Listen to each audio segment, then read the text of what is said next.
theme song for my show. Said alright, just give me all the details, man. And my homie says he don't know. Well, if you're gonna pay me big bucks, cause I should have something to say. He said, you know what I bring, I'm the customizing king, nothing else matters anyway. So is he gonna have guests? I don't know. Is he gonna go live? I don't know. What time will it be? What will you see? I'm pretty much in the dark, but I can guarantee he'll be customizing action figures, getting paint all on his fingers. It's art by Ackerman. It's art by Ackerman. Tips and tricks and conversation, sharing his gift with every nation. It's art by Ackerman. Art by Ackerman.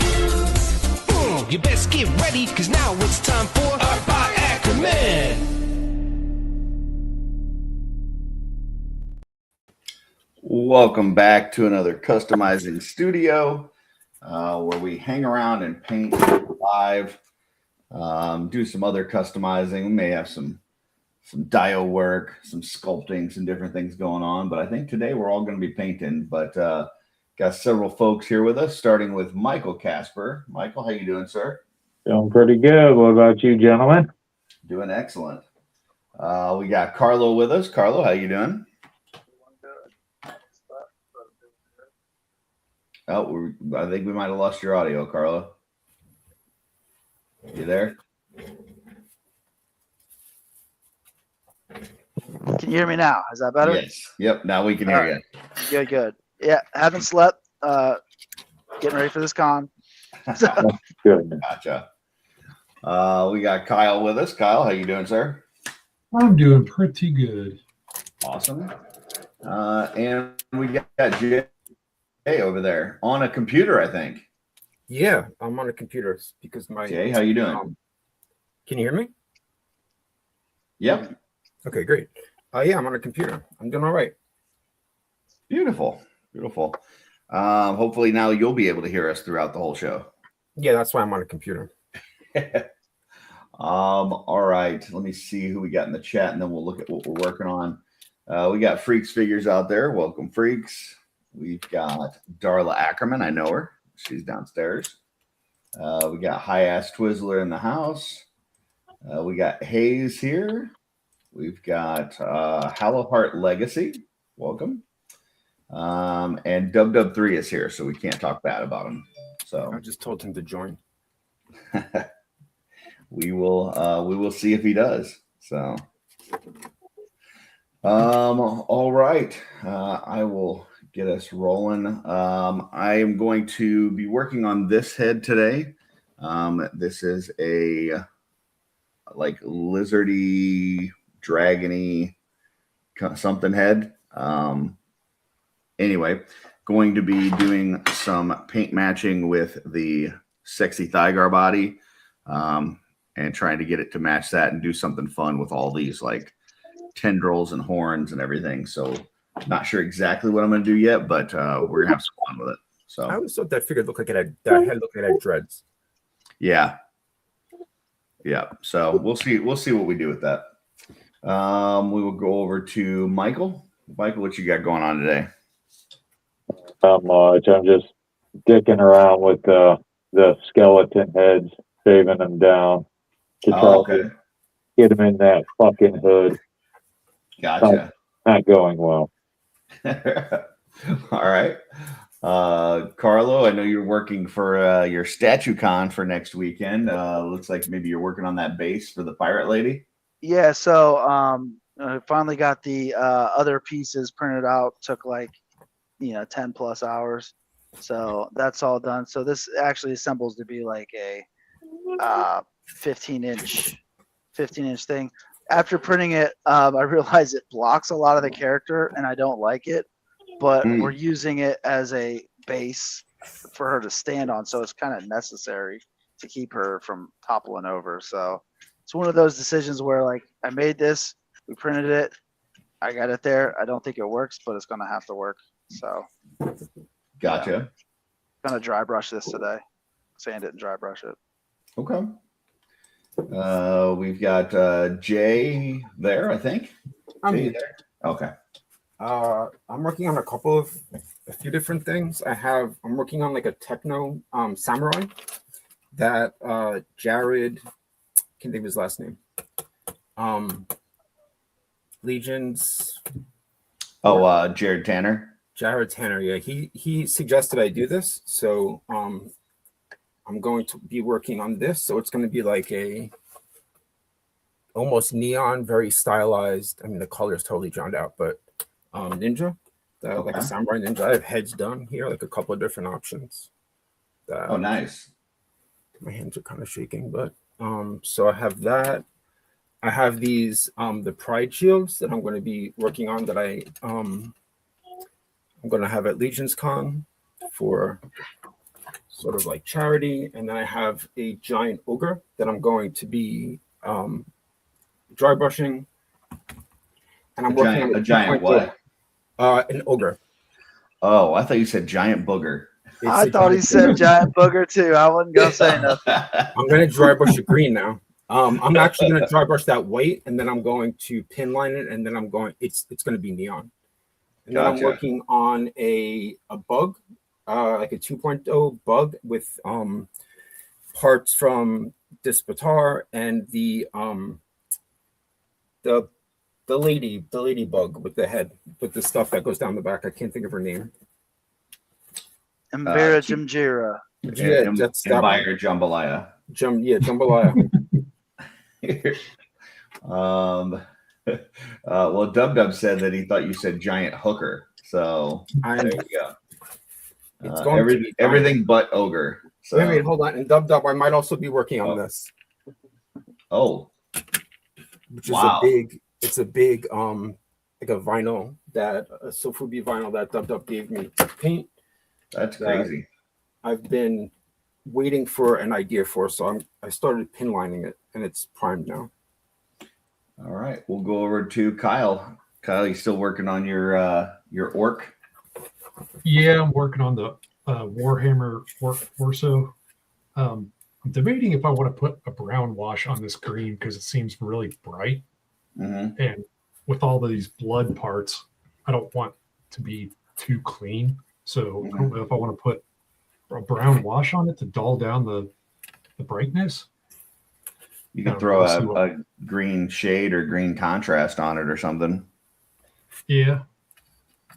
But also with the blood that I'm going to put on it, it's going to drown it out too. So I'll probably just leave it as is. And when I do the blood effect like I did on this, it'll change it.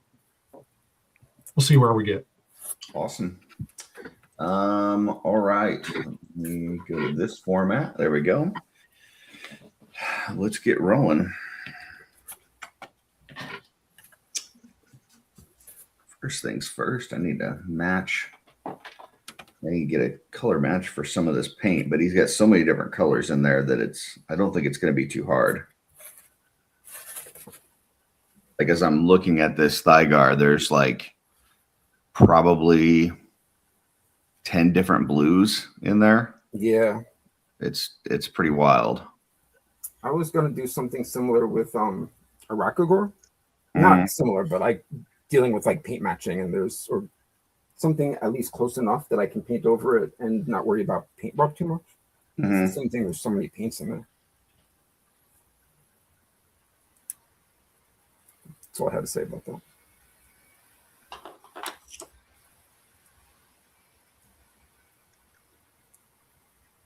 Cool. Noticing some more supports I got to get off of here.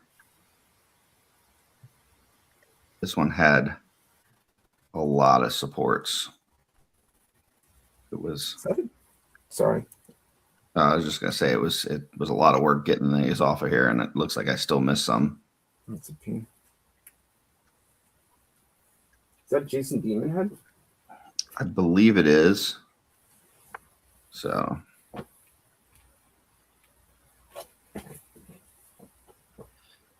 Like I usually will try to clean them before I prime them, but then after you, especially a Zenithal prime, like if you Zenithal prime it, it's like more pop up. You're like, oh shit, I didn't even see that till now. Yep. Yeah. Yeah. I had just had to do the object source lighting on Tristan's statue, and we painted it the first time, didn't see any of the supports, and then I had to put that. It's basically like a Zenithal. You know, a Zenithal is shooting from the top down. We shot it from the side. And when I shot it from the side, I found like 10 more supports that we completely missed. I was like, oh my goodness. It's something I want to do. I had a project in mind that kind of occurred to me late last night that I want to do like a zenithal from the side. Yeah, it's a definite like so. When we did it, he painted it first before we decided that's the step we wanted to take. And when I had to do that, I was talking to Alan the other day. He's basically said take it to white, and it basically you start from a clean slate.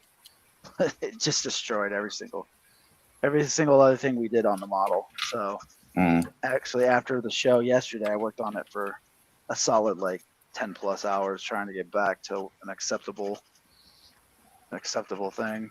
Damn. So I got two projects I'm trying to finish and paint today.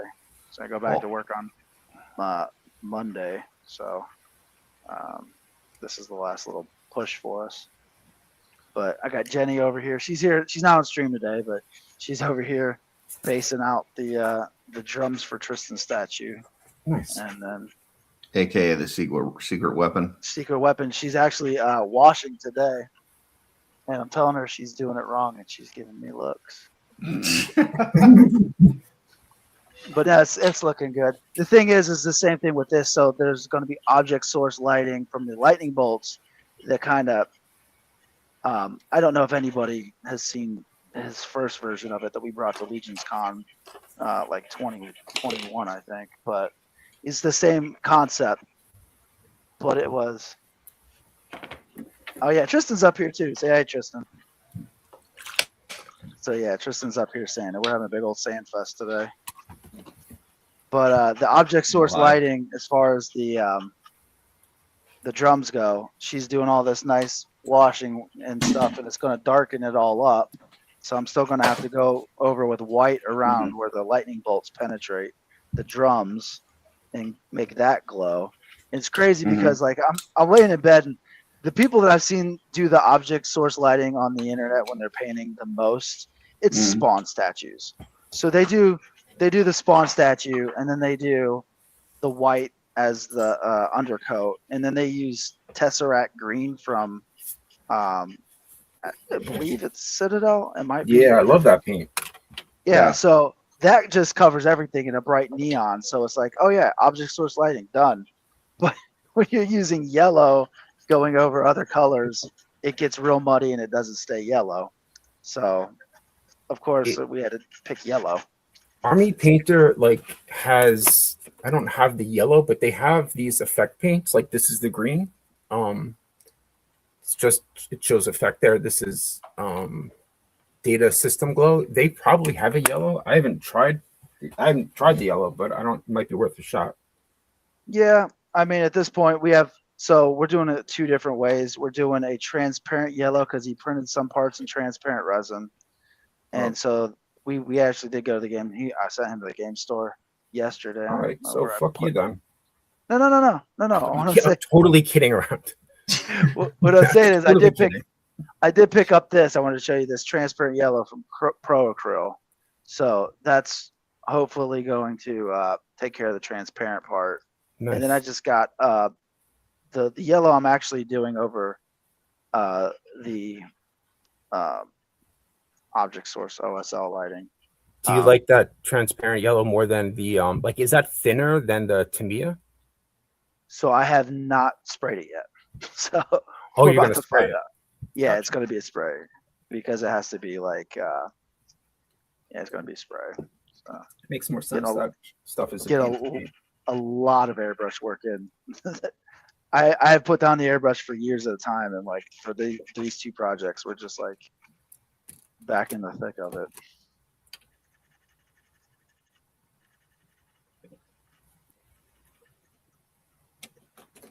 I don't know what I would do without my airbrush.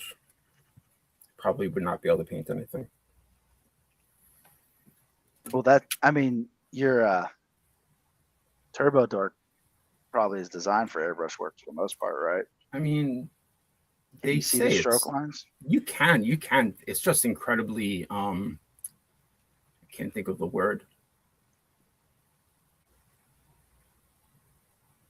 It's on the tip of my tongue. It's just yeah, you get stroke lines. It's very difficult to thin out. You have to do a lot of incredibly thin layers until they release their medium, which is somewhere here. It was really difficult to thin it out. It's still like, you know, it could be a real pain to hand paint. It depends on what you're, you know, I guess painting. Because it's really, they're not made for large surfaces, right? They're like a brand that exists primarily, or like was conceived for miniatures. So Yeah. if you want to hand paint like a torso like this, it's not happening. Mhm. Or I mean, it can, but you know, it would be a pain, and I wouldn't want to do it.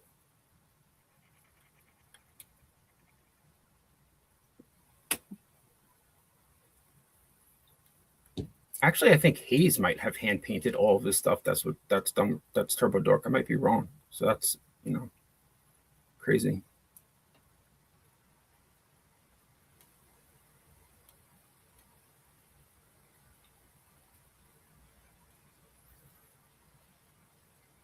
Mr. Casper, how's retirement treating you? Great. Thank you for asking. But this fucking head is a royal bitch. You see that, Curtis? All I gotta do is ask him how he's doing in my trigger. Yeah. You didn't even say anything triggering that time. It just happened on its own. Didn't say anything about Motu. Yeah. I'm getting that merman, that Mondo merman. That looks really good. Oh my God. Yes, that looks good. The He-Man looks like utter trash. Skeletor's okay, but man, did they hit Merman. The He-Man, you talking about the Ice Armor one? The Mondo He-Man, the Mondo 2000X Horseman. I always thought the Horseman didn't do a good job with him. Oh, okay, so just the basic one, because they showed an Ice Armor Right. He-Man at San Diego. Oh, gotcha. But they killed it with Merman. God, spread away in them. Wow. Skeletor was okay. He-Man was just a bitch. He looks like a bitch. He doesn't look like He-Man. But that's okay. I've never watched the cartoons or anything like that.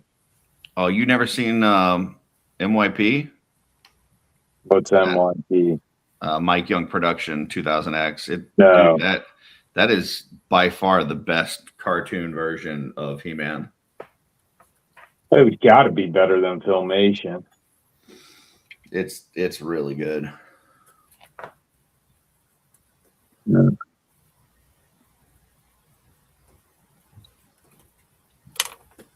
Well, I'm thinking about just cutting Valak's head in half, so I have this back piece, and then gluing. Yeah, it's just going to be a lot easier. This thing. That's the way that Noah does it. So that just looks like shit.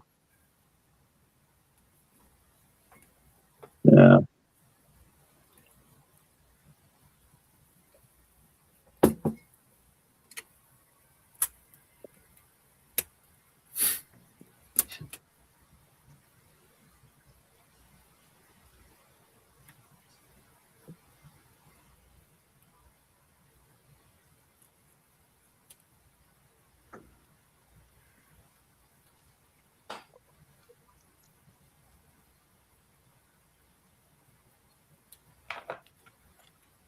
Did everybody go see Spider-Man? No, don't talk about it, please. Okay. We'll stop it right there then. I have to see it. I have to see it with my kid. She will literally, she might actually stab me in my sleep if I don't. So, and this weekend is her weekend with her mom. So I'm going to see it. She's got I'm going to see it probably Tuesday or Wednesday night. She's got an overnight with camp on Monday. So yeah, it's like brutal not having seen it yet. I used to be able to see all the Marvel movies if I couldn't see it with her when she was younger, because she really couldn't say, shit about it. But now she's old and has opinions. Yeah, I haven't seen it either. I have to wait at least 2 weeks. Feel like I gotta get to stay off social media for it because they always spoil it.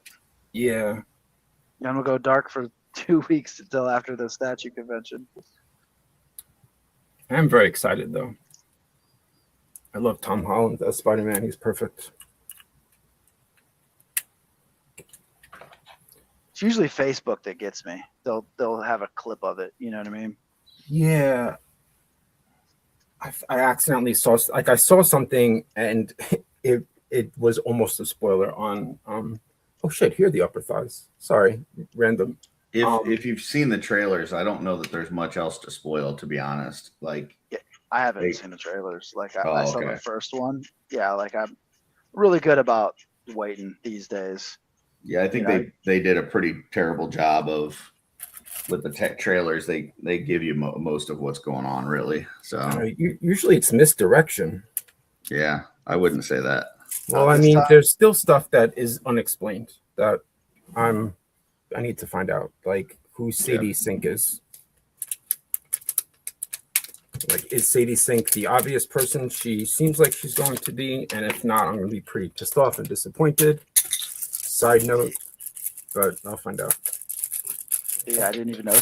I don't know anything about that because I haven't watched anything. So completely in the dark. Sadie Sink is a redhead. That's all there is to it. Yeah.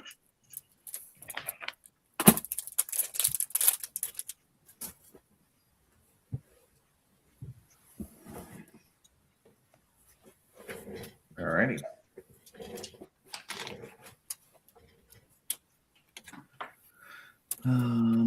Let's see. I went to the library. You guys would be proud of me. And I got Spider-Man Home something, then Spider-Man Home something else, and then Spider-Man Home something else. And it Yeah. was like all three movies, and I watched all three movies in a row. Not in a row, like one night after another, or like every other night, something like that.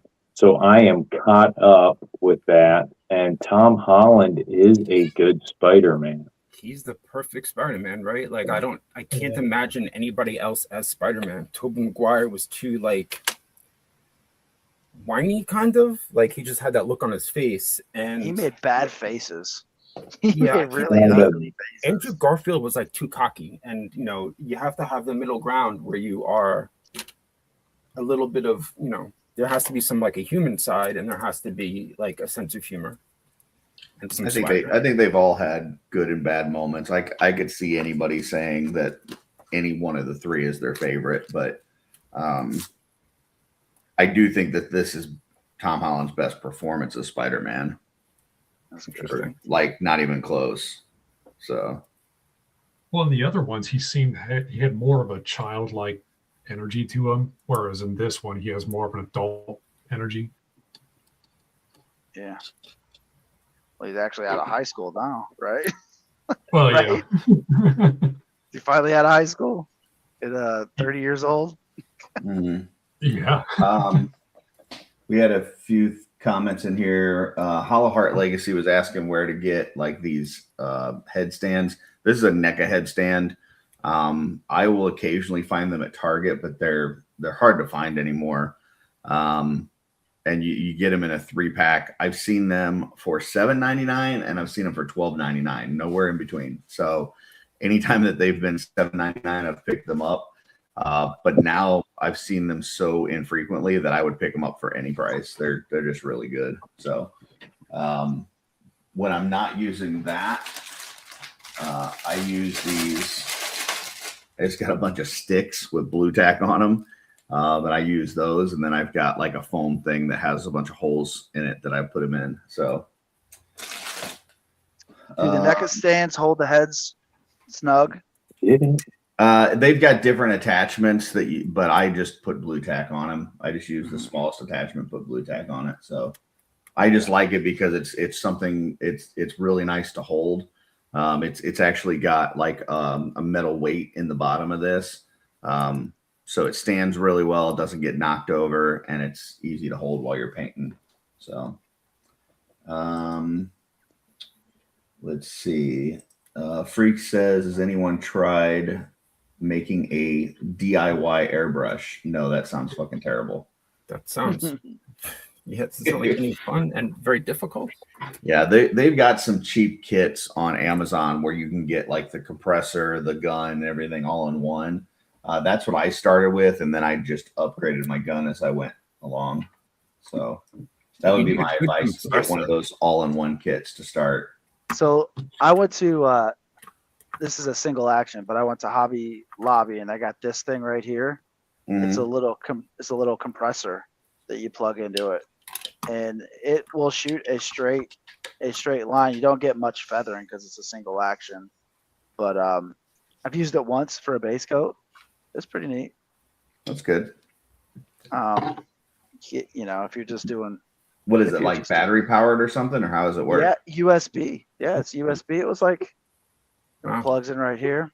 No, it's not USB. It's a regular power cord, but yeah, it plugs in, and just for real quick, you know, color. That's cool. And a lot of times, like I've done events or painting in public. Like I used to have like an airbrush stand or whatever, and I always had to lug the big compressor out with the big, you know, cord, and people would have to step over the cord. It was just a disaster. So like I wish I had this thing, because a lot of my bigger stuff you could vary the line depth just by how far away from the object you were. So not that I'm in that mode of my life anymore, but that would have been perfect for that. Hayes said that he needs to invest in an airbrush. Said when he's worked with the Turbo Dork, it's been a lot of tedious work. Yeah, super tedious. He also said Spider-Man is amazing. Best live action Spider-Man movie. Gonna try to see again tomorrow on my day off. And then William said, haven't seen the trailer. Don't spoil it, please. Okay, so spoilers are open now, guys. We can all say whatever spoilers we want. I literally will log off this fucking show. I will be gone. Tell you the airbrush that I use is a Harder Steenbeck Ultra. Oh, it's fancy, right? Those are expensive. Yeah, this was it's got the dial adjustment or trigger adjustment, so you could go from like prime to base to like very small trigger pulls. Yeah, I have a cheap one that has that, but it's in the front. I mean, I don't really use it that much. I don't use that adjustment too much. I used a Badger Patriot for like the 105 it's called. I used that for years, but you know, I messed it up so much, and it's, you know, it's like to replace it, it's like $100, and or you got to get new needles, and it takes forever to get new needles and nozzles. So I just wound up.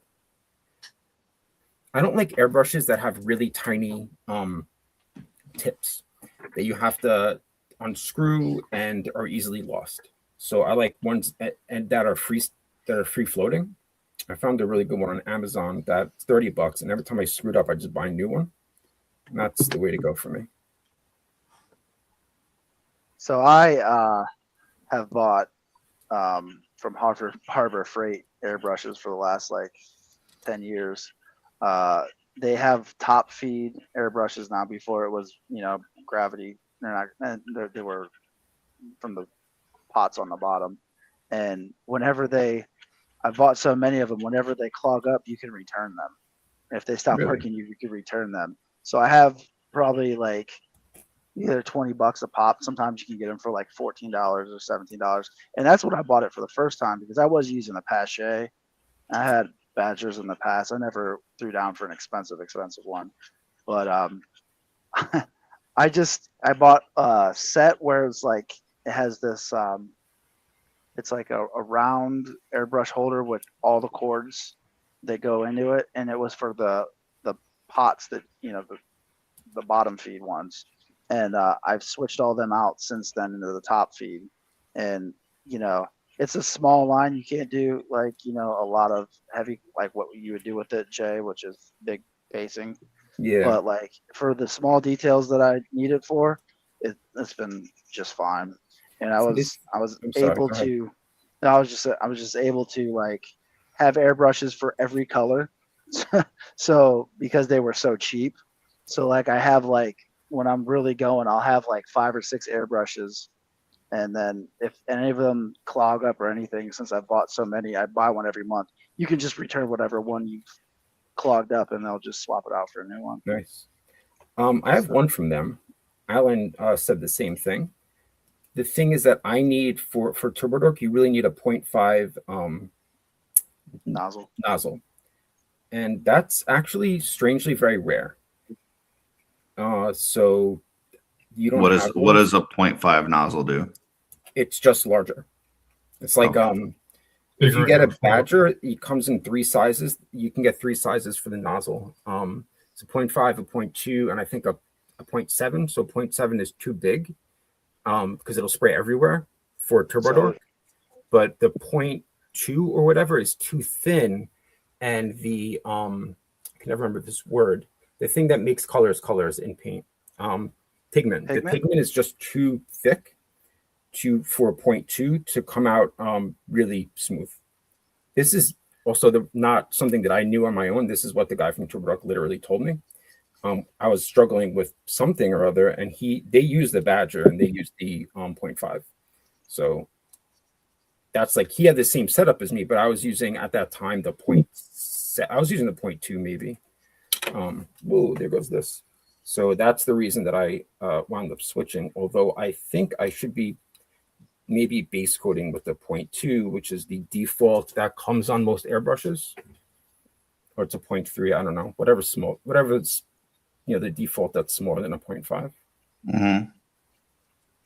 Yeah, the reason why I went with the Harbor Freight is because it did have the smaller nozzle, and then I felt like I could get into the cracks of the eyeballs and all that good enough for a $20 airbrush. It's a really funny sentence. The cracks of the eyeballs. Yeah.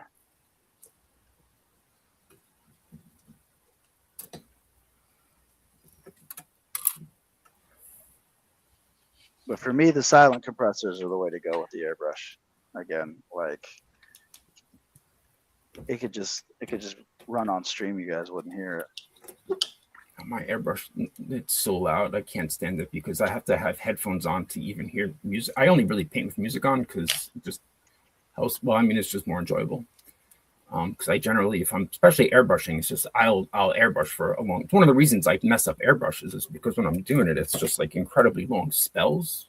I'll be working on maybe 3 figures at the same time, so I just kind of almost assembly line it. But it's so I want to listen to music just to relax, and it's so loud that I have to use headphones instead of just having it on. I have a speaker I have a really good speaker right behind the airbrush and I can't hear it. But I have a Masters compressor, and I've had 2, and the one that I had to replace I got in 2021, and I had to replace it last year.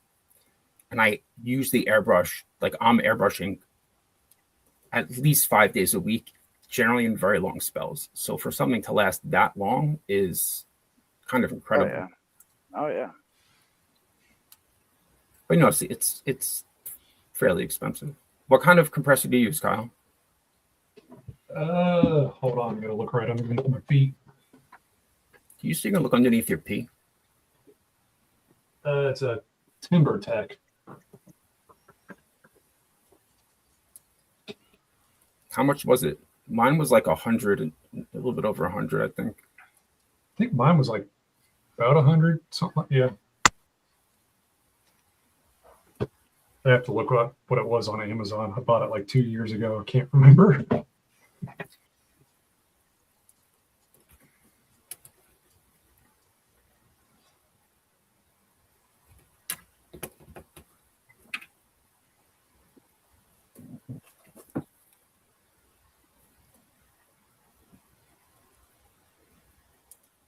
That was $90.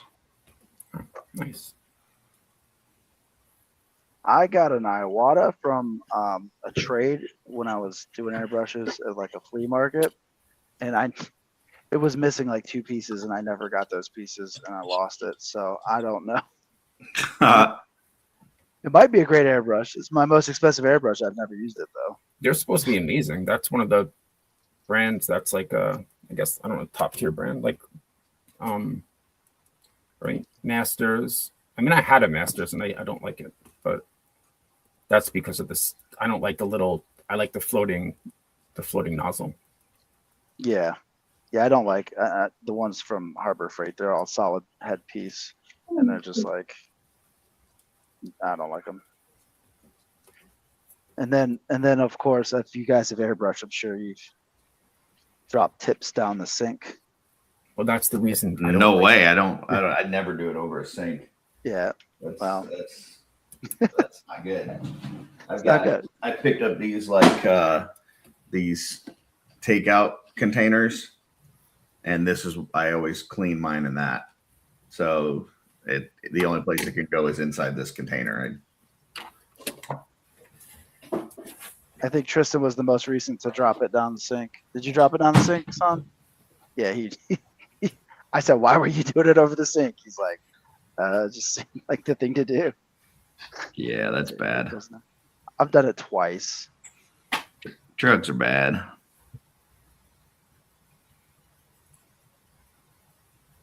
Yeah.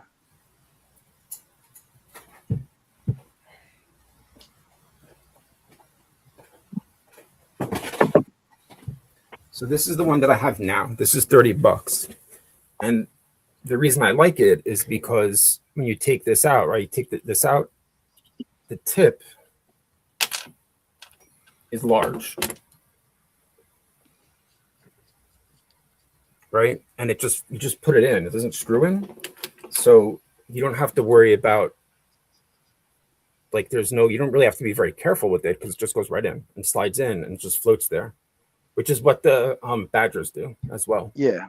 Paches did it the same way. It's just so much easier because when I decided to stop buying the Badger and try something cheaper, the first one I got was this Masters, and when I didn't know what other airbrush nozzles were like, so I broke it immediately because I had no idea it needed to be unscrewed and that you put the needle too far through it. I think I split it. I have no idea what the hell I did on. What is it called? I stripped the screws. Oh wow. But I didn't know what was happening. I opened it and I was trying to get it out. I was like, what the fuck? What is this? Why is this tiny? I don't understand this. It must be simpler. I'm just going to open it this way. And then, very soon I figured out that was standard. And that was super confusing for me as well. So I returned it to Amazon.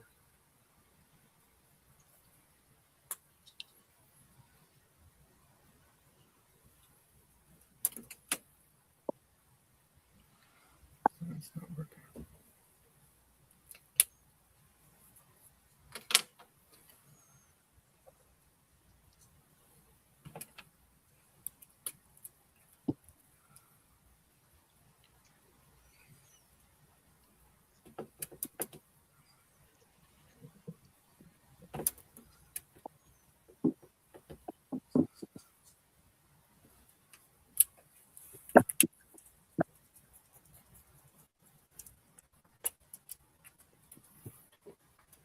My secret weapon's coming through over here. She's got this wash on the drum. Ooh, that's looking good. Nice and Nice. used. Yeah. So yeah, around this spike right here, I'm gonna have to do the OSL effect on it, and then the lightning bolt will be the transparent. So Nice. I'm excited to see what that looks like with the transparent lightning. the sculpt he has, I don't think we've shown it. Maybe he did a Facebook picture on his personal page with it. I haven't posted it on. When you go into calm mode, you forget all about posting anything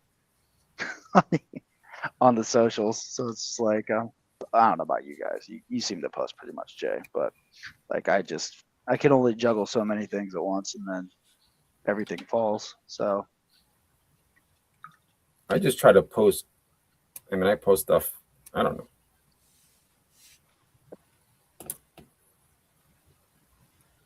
I mean, I definitely try to post as much as possible ahead of a con, so people know what they'll. If somebody wants to buy something ahead of the convention, that has been fruitful. we always kind of run into that. Most of ours are like personal art projects, but then we also have some stuff to sell. But then if we post what we're gonna have beforehand, then we like know we have to get that stuff ready.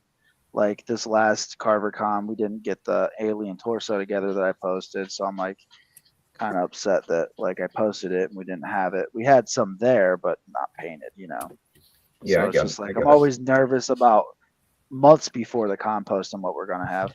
I like it when people do it like right before, because it's like, hey, check this out in 2 days. You got it done. But a lot of our projects we try to keep undercover. So then it's just like, well, yeah, I mean, it's totally different. Like I just finished you're doing a mass run of things to sell, and I just I have one custom done, and that's it. And again, even posting pieces when I'm doing things, it's like, yeah, that would be a tease, but then sometimes you're giving away too much.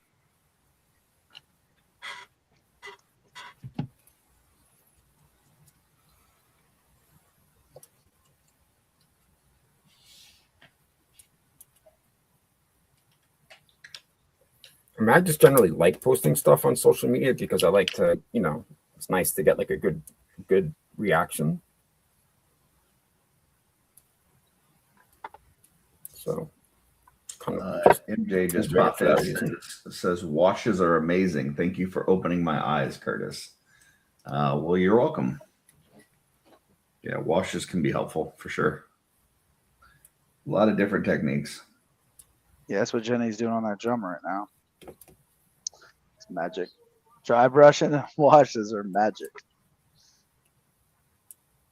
Dry brushing is my favorite.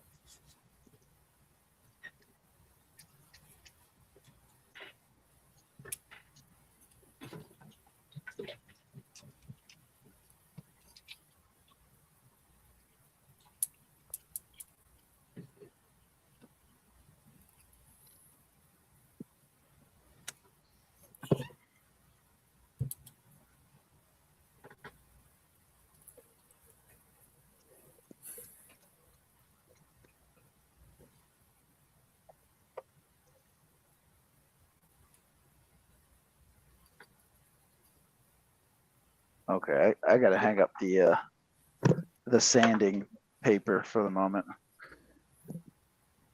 Tristan's been sanding on his base for like 2 straight days. I couldn't imagine doing that. Where's this?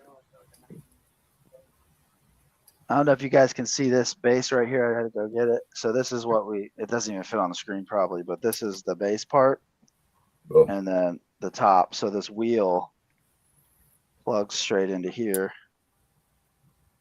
I put it on there last night and it kind of, see if we can get it in there. I thought she was standing on the wheel, so the wheel goes behind her. So she's resting the gun on the wheel because I need a third point of contact. And I had to make the base, thick. So, but the thing blocks her. So she's behind it. So it's just like, I'm hiding half my model. But she stands without it. And initially she wasn't going to be even attached to it or have nothing to do with it. We talked about it, but it was like, yeah, maybe at a later date. But when I saw her, she's not only leaning forward, I guess I didn't catch this when I sculpted it, but she's also leaning to the left a little or to the right a little bit. So it's like she's leaning two ways that I don't like, but somehow she's still standing up. And my biggest fear is we're going to get there, she'll topple over. So like 3 days ago, I decided to get this thing together. It is crazy how fast the FDM printers can produce stuff. Like, save my butt multiple times.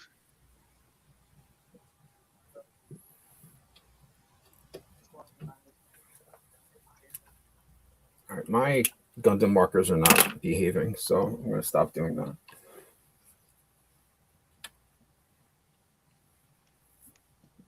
The good thing about this base is that I'm going to do it the same way I did those mine carts. So I've been doing that for like a month before this. So I should have my technique down. It should go pretty quickly. Muscle memory, go. Yep.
Oh shit. Oops.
Carlo, that stand almost looks like real wood.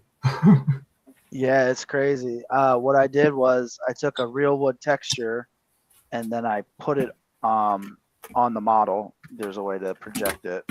And then it didn't project well. So then I went in with by hand with this, it's called the Damien Standard brush, but it cuts deep crevices into it. And then so then I recut that in there. And there's a couple different textures that simulate like wood pattern. I've actually done quite a bit of wood painting through my life. One of my first wood projects that I ever had was, this is before we knew what hydro dipping was. So I don't know if you guys know what hydro dipping is, but Yeah. it's the for anybody that doesn't know, it's the process where they put ink film, they print an image on film, and they put it on like a bath of water, and then they spray this chemical on it that disintegrates the film, so the ink is just floating on the water, and they dip stuff. And so that's how, like back in the 20s and 30s, before we had printers and stuff like that, or not even so much the 20s and 30s, maybe they had them back then. But on all the older cars, I had to match the wood grain on a like a 69 Packer or something like that for this guy I knew. And so I went in and I studied wood, for like months, and then I actually laid down all the wood with the airbrush, and I had to match the grain pattern and all this crazy stuff. That's where I dropped one of my tips in the sink, was at that guy's garage, because that was basically, you couldn't take the dashboard apart, so we had to do the airbrushing inside the car while it was assembled. So it was a project. So, but since then, like, yeah, I feel like I got a good grasp on wood.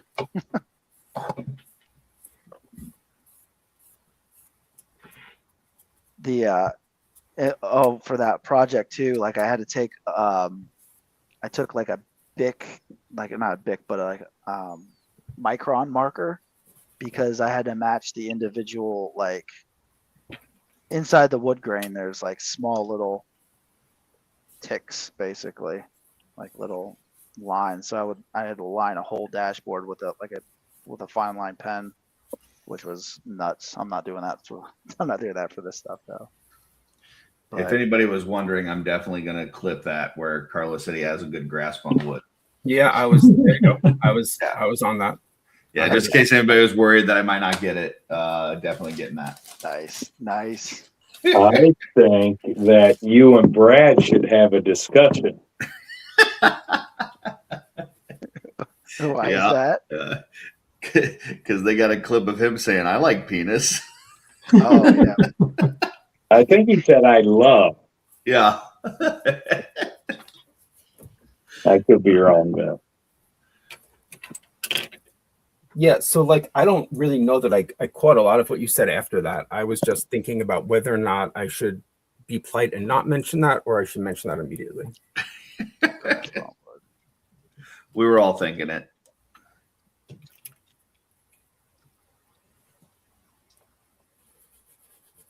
Thanks, Kyle.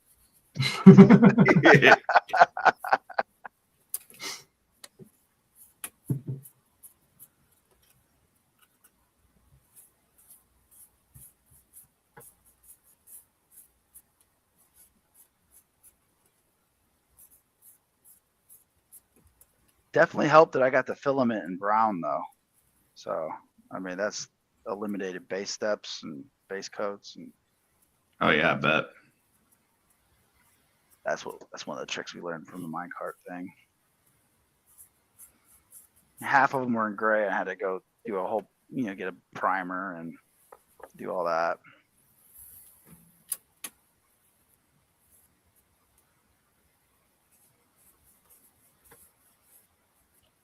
What I'm not crazy about is the back, because it was sitting flat on the print bed, has no texture. So you're not really going to see it, but I'll still have to like simulate some type of wood pattern on that. So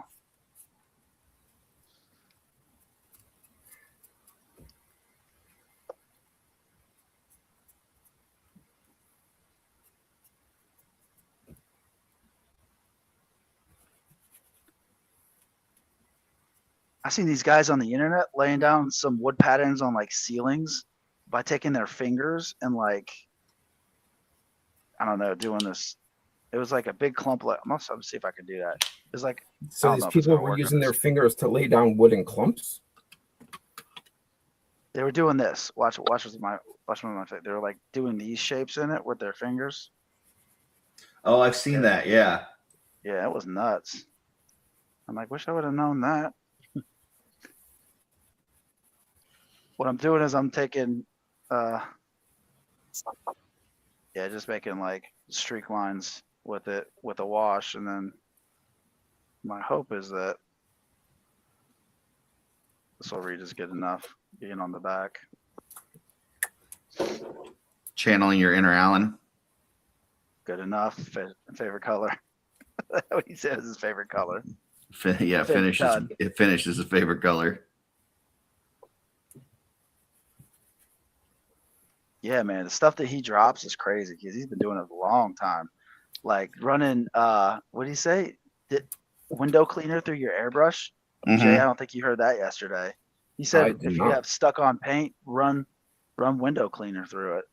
That's interesting. I used nail polish remover. Excuse me. Remover, Very right? different.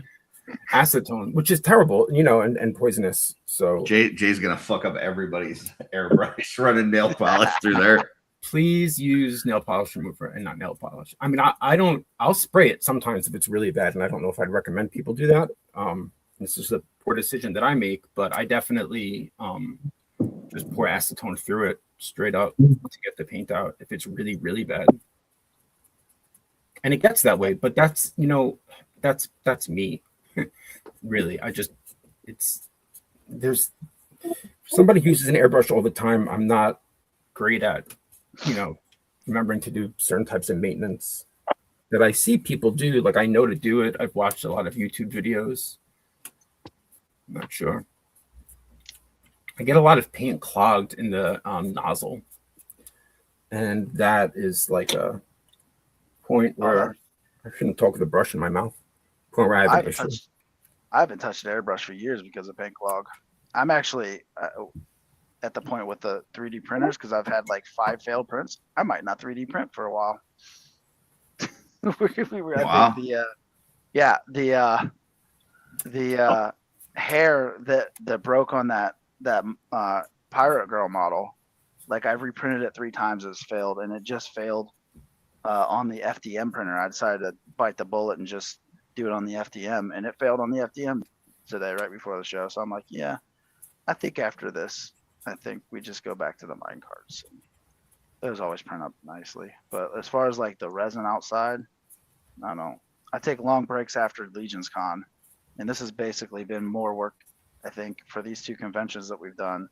And again, for CarverCon, it was Legion's Con work because I'm sure that stuff will still be around for Legion's Con, so I don't have to crunch so hard for Legion's Con. But yeah, resin printing is super. But back to the airbrush clogging. Like, it's most always the thickness of the paint and the needles. I know. So, and for years, like I just used the thicker paint because I was doing airbrush t-shirt work, and like I wanted the paint to be thick so you could see it on the black shirts and whatnot. But it was just constantly clogging. Yeah, it's also how far you pull back the trigger. Mm-hmm. But I just kind of, as far as the thickness of the paint, it's I don't know what I don't know how many people really understand what the texture of skim milk really is, but I don't know.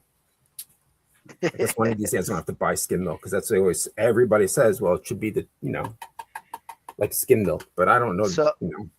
So I seen this guy. It was a girl. She had these. Where's my bottles? She had these bottles right here, and she put the paint in it, and she said, "What you want to do is you want to mix it, and then you want to tilt it to the side, and it should like not clump to the side of it. It should slowly come down." So there's like, I watched her video a couple of times, so I kind of know the rate of which the liquid should fall to match what she did, but there's no science to it.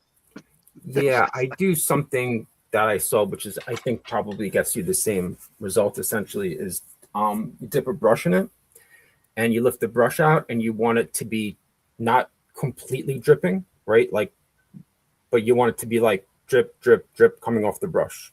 If there's just a drip and it's really slow, that's not good. And if it's like a long flow, then that's not good. I think I could have probably been a little bit more articulate there, but I wasn't. If you were, we wouldn't know who you are. We'd say, what'd you do with Jay? If I was writing things, it would, I would use better words.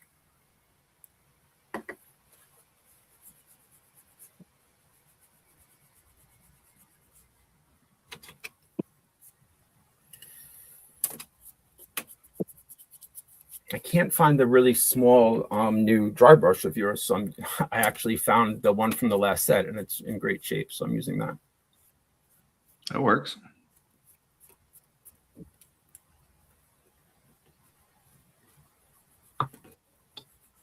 one of the problems I've had with the Pride shields, and it's been my own.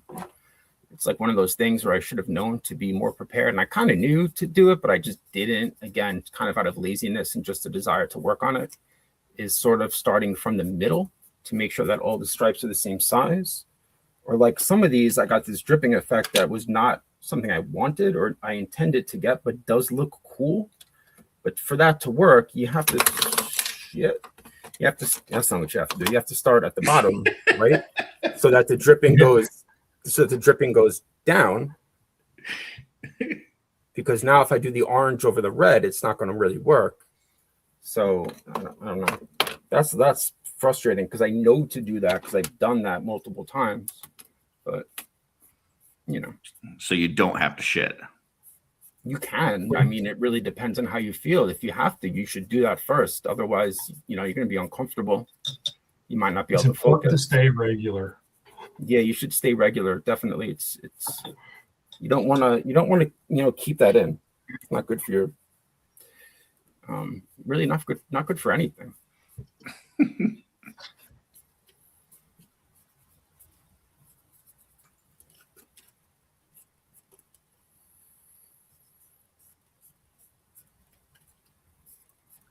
I'm going to need shields too. I'm running out of shields.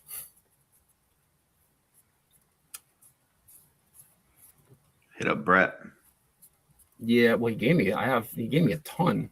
I think Steph has some 3D printed ones that he's not going to sell that were old. I got to hit him up. I'm doing a trade with a friend. Well, I'm actually giving him something that he asked me about that I kind of like painted a Batmobile and it didn't come out how I wanted to 100%. And I want to do it for that thing, the Cerulean project, which I actually should explain. I've been meaning to explain it on this, but he like jokingly said on Facebook when I posted, he was like, you know, I think it looks great. And if you don't like it, send it to me. And I was like, yeah, fine, you can have it. But I'm going to ask him if he can trade for a bunch of shields. I mean, honestly, like I messaged Jeremy because I don't know if I just want to know that I'm going to be selling these and doing it for charity, like at the show, because these things can create. I don't want it to be like, I didn't want it to be distraction, right? Like, I don't know if people are not, some people might make it controversial. And he, you know, said the studio would throw complete support behind it. And I kind of think, you know, what I should have done was ask him for shields. Do you care what type of shields it is? No, I don't care what type of shield. I have banners too. It doesn't matter. I mean, they're flat. So.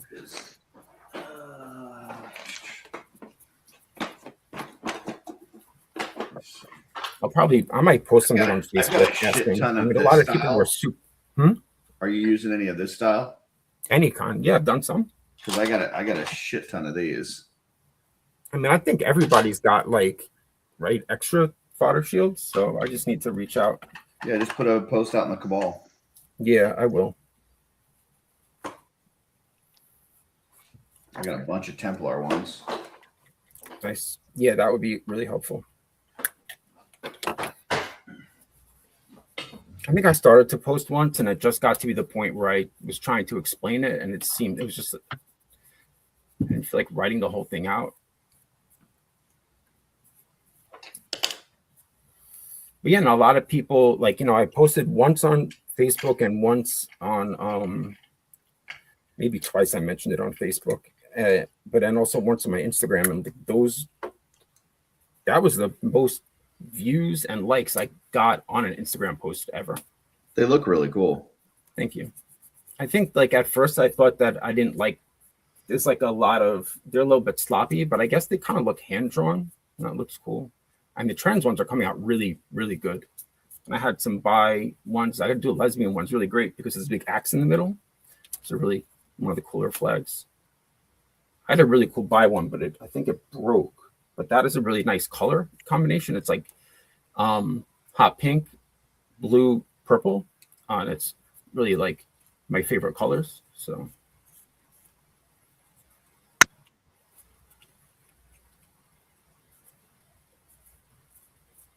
And like, I haven't really gotten too many negative reactions thus far. I got couple of people who are like, said some crazy stuff, but I just left those comments there. I was like, I'm just going to leave your comments here so that everybody can see, you know, that this is what you said. Because this is like, I'm doing this. The charity that this goes to is an anti-suicide hotline. So it feels like if you're really going to say something about that, that says a lot about you. Mm. Yeah, I don't think anybody's for suicide. So whatever you can do to help prevent that. Well, Yeah. the people doing it are, but that would be about it. Yeah. Fair enough. Sorry, poorly timed joke. It's totally fun. The dark humor, I love it, the dark humor. So did not upset me.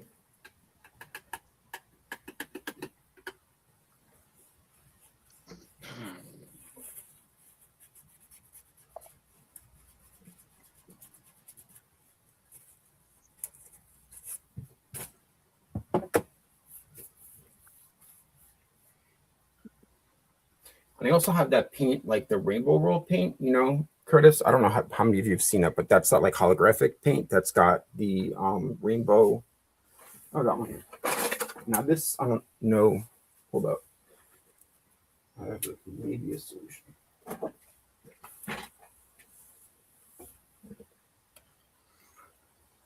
No, okay. maybe not.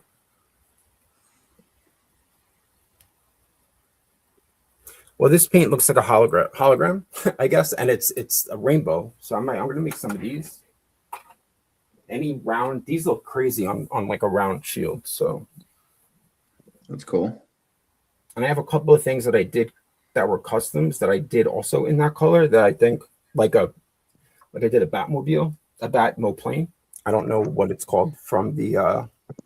If it's not called a Batmoplane, it definitely should be. It should be, right? I'm not gonna call it anything else. It's from the Super Friends. And I have 2 goblins in it, and it didn't sell at CarverCon, and I kind of get why, because it's just big, and people looked at it and they're like, oh wow, that's cool looking, and didn't really look past it that much. So I might just sell that. I mean, I figure like giving 80% and like is a fair amount to give to the charity. It's a lot of work, so I don't know. Doing 100% is, I mean, that's like standard, right? Sure. So, I mean, I don't think that most people give anything. So, Yeah. So there's this, part of this idea came from this thing I do every single year that's called the Cerulean Project. And the Cerulean Project is the way it works is you sign up for it and you do a build in between August and I don't know if it ends in December. I think in December. So a lot of people do models. Most people do Gundam. And then there are some people who do like custom 1/12 scale stuff. And if you're following the Instagram, there's a lot of information that gets posted every single week about just kind of like mental health stuff that's really interesting and useful. And there's also a lot of you just kind of people are posting their works in progress. So you see that in their stories. And then at the end, they do a virtual showcase of everybody's work. And then there's a hardcover book that gets published, but there's only 100 spots in that. So you're kind of grandfathered into that. So I just got into it for the first time 2 years ago. And they do what they call it a magazine, but it's a giant softcover book. And there's like these are huge and beautiful, printings. And that also and everybody gets a page in the softcover. And it's free. Like you don't do anything. You have to buy the book, obviously, if you want it. And they have merchandise like cups and, whatever, mouse pads and shirts. And all of those proceeds also go to the Trevor Project. And the Trevor Project, what it is, it's just a suicide prevention hotline for LGBTQ youth. And they donate all the money, and the day that there's corporate, they double what you donate. So they raised, last year they didn't do a book because of some issues. So that was like an off year. The year before, they raised, I think, $12,000. Wow, that's cool. So all you have to do is make a custom, right? And you buy the book, and you just sign up and that's it. And you have a beautiful printing of your custom work. I've been doing this since like 2021, maybe. The first time I did like a 3D printed Thunder machine my friend made for me.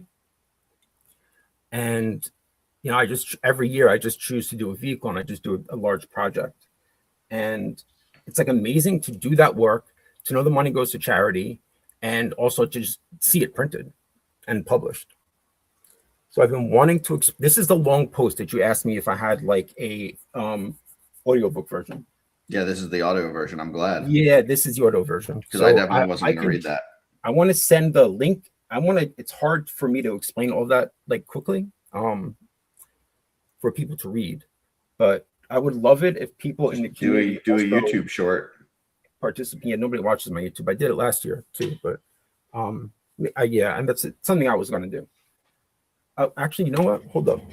Have your daughter do a YouTube short because people actually watch her.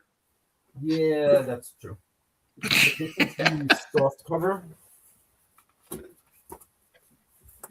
So this is the book,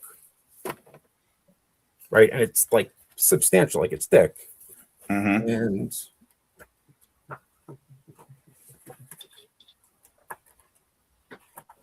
you know, I just got to get it's in alphabetical order, so it should be quicker for me to find than it is, but we'll get there. So every year there's a color theme. That's the other thing.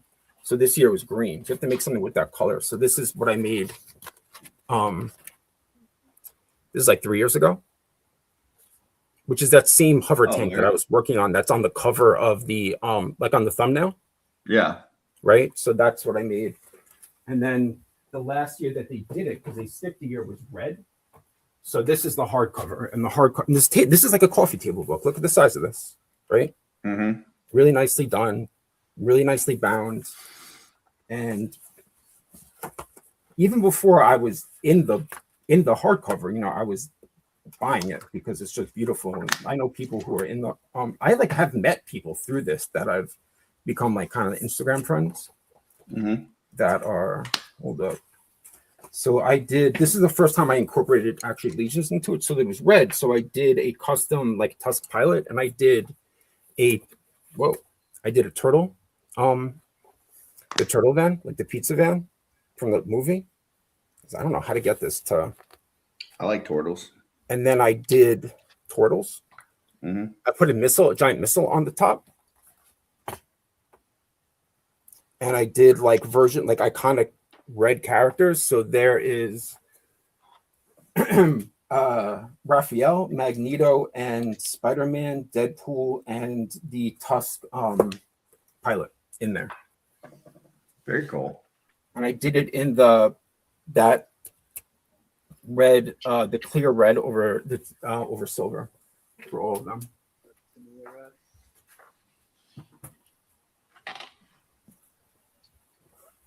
So yeah, I said that I don't know people watching right now, but I need to put up a link. You can sign up right now and just get a custom done. You just have to start. It's August, so you just can't start it before August, and you're set because it's August now. And this year the color is yellow. And hold up.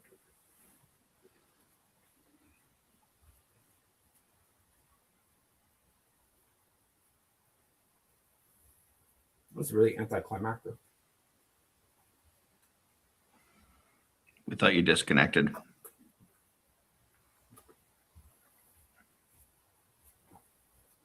So I was working on this because I wanted to get it done for CarverCon. And this is before I realized the color was yellow. So I just figured I would finish it to see how it looked. But this is a tumbler. Oh, nice. And so the yellow is actually, it's terrible lighting, but this, let light go. This looks really great in better lighting. So the reel that if you saw the reel that I posted on Friday, it's that same paint here. There's no purpose in this with the light, and then the yellow has actually pink spray paint on it, spider paint, but it's very light. But it's very 90s, and then it fits to Mythic Legions like perfectly. So I Very didn't. cool. I made a lot of errors with it, so I'm going to give it to my friend Kevin because I'm going to redo it. And he said he wanted it. You know, these things are giant. I don't have space for it, so. Very cool, man. Thank you.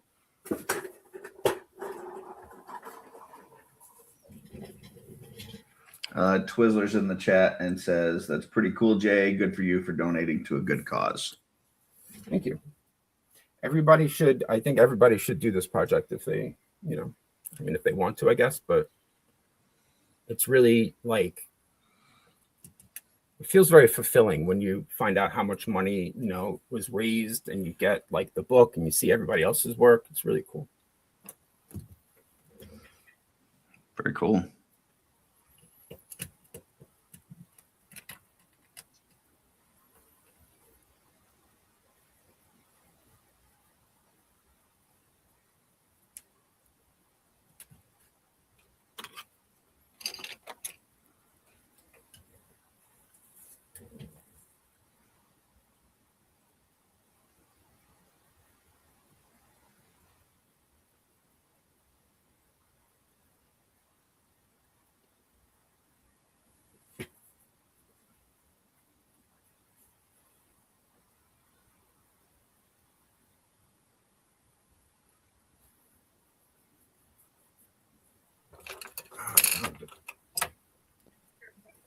So I was on mute the whole time. Jenny finished these rivets on this drum. I got to keep her praised, so she keeps doing this for me. So. Is your mic near you? Because it sounds like you're far away. Hello, I'm back again. There- yeah, it flips there up. you go. It flips up. Miss Jenny has been painting, so she's got these rivets on here. And all I said was I gotta give her praise, so she keeps on doing this for me. Yeah, that looks great. I Yeah. said it looks great, honey. They look like little BBs. Yeah. And I was using this. I was using this as my wet palette, or as my palette. I was dripping my wash into the center of this wheel Yeah. because I got sick of going back. So I just been taking it out of the middle, and then that was a heresy. That was a painting heresy. Use your model as your palette. I mean, if it works.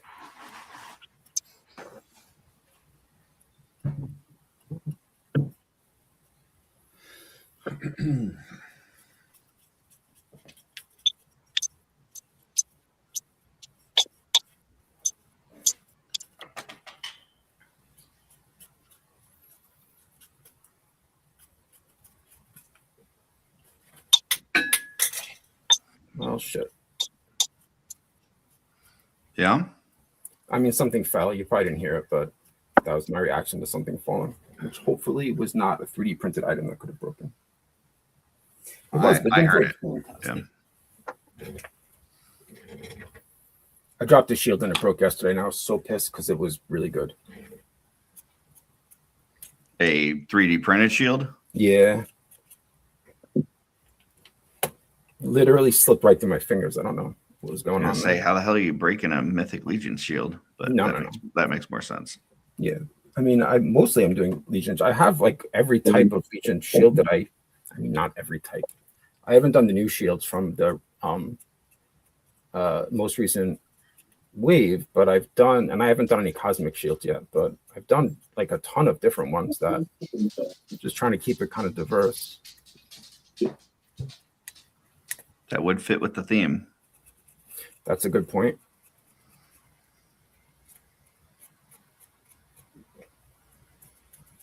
The old dwarf one came out like really good because there's so much to pin line in that.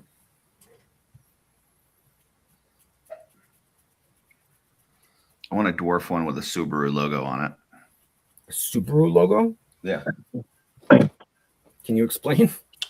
Oh, I know. I get it. So let me tell you something about that. I used to have a Subaru Forester. Yeah. This was a long time ago, and it was just like I was literally a hand-me-down car. My Sophie's mother had it as a hand-me-down. So we used to go on vacation to Cape Cod, and in Provincetown and Cape Cod. I don't know if you guys know anything about Provincetown. Not really, no. So Provincetown and Cape Cod is like a really, really LGBTQ friendly area. It's beautiful up there, and I love it. Mhm. And it's when I say LGBTQ friendly, I mean it's like a mecca, really. So when I had we had the red Subaru Forester, and everywhere we parked, there were a bunch of other ones. You get out of the car and we're like, we're the only straight people in this car. Anywhere. There were so many. And it was a joke. Like we make friends and we went up there because we just kind of like rent houses and hang out in town. And I mean, we had some real weird experiences up there, but it's the only time anybody tried to convince. There's another couple that tried to swing with us. That was crazy. I swear to God, this happened. And we didn't, like, I didn't realize. Sophie's mom had to explain what was happening to me. I was so drunk. This is a true story. I couldn't make this up, but it was, it was an interesting experience. It's beautiful. I love it up there. I love the town. I like beach towns and I like seafood. So if I can go on vacation someplace where there's seafood, I'm like super happy. Now, Curtis, you're gonna need to clip that since you clipped mine. I mean, yeah, Will do. it's understandable. Did you get like the Subaru wave, like they got the Jeep waves around? You know do you about mean? the Jeep wave? Well, anybody that drives a Jeep, they like wave to each other. So is there like a Subaru wave when you go through the town? Oh no, Yeah, I thought that Subaru. everybody who has a Jeep puts like a gnome on their other It's Jeeps. not a But I see gnome. Is that not the case?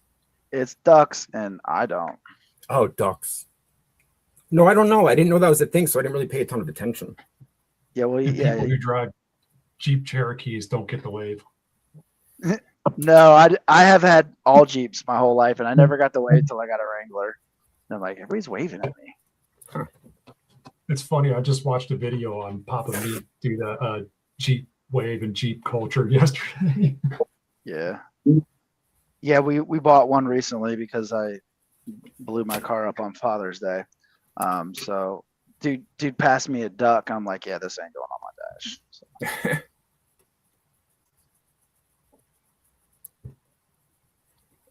I mean, I hated that Subaru personally, just to drive. It was not fun.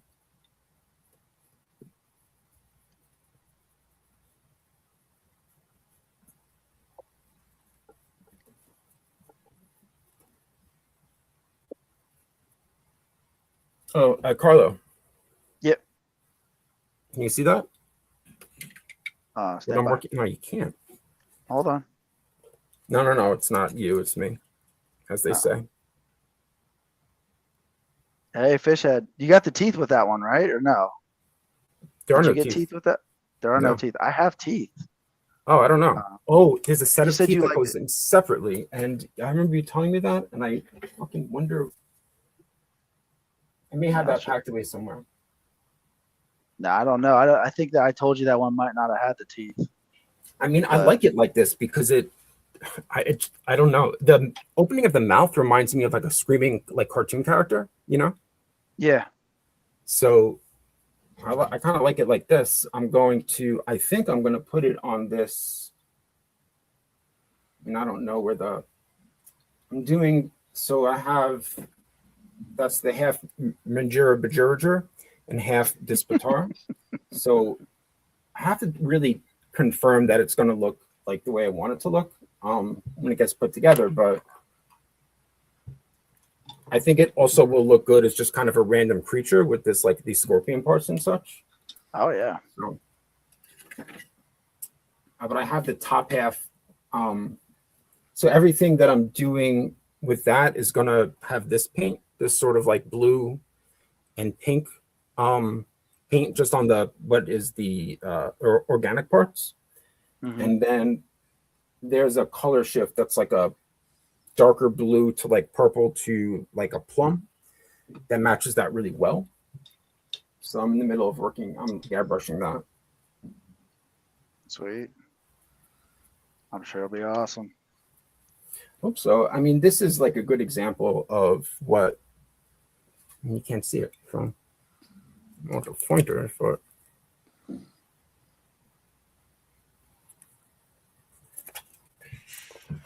it looks a lot more kind of like fluorescent than synth waving in person. Okay.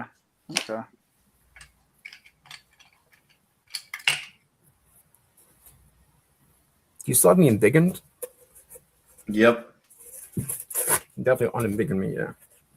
Got nothing else.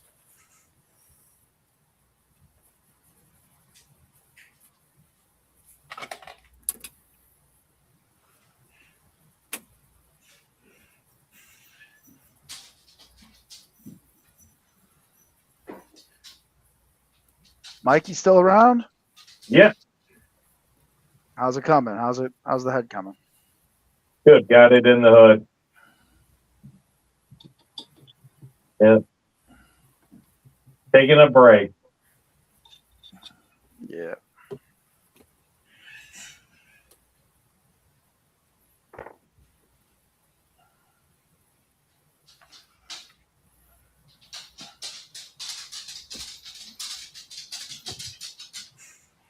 Are we gonna live stream you napping? Yep. I'm gonna take a break. It tuckers me out. I understand that. That's when I put that down and put something down and move on to something else.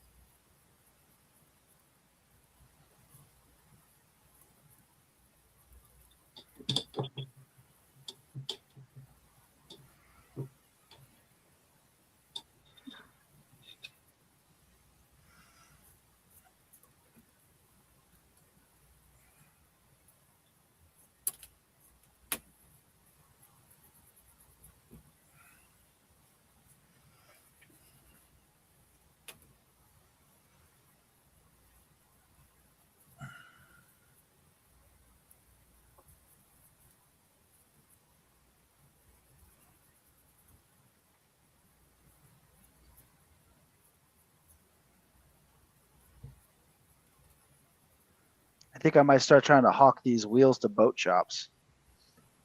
Be a little go to one of them boating towns and put a little plaque on the bottom of it, whatever town it is.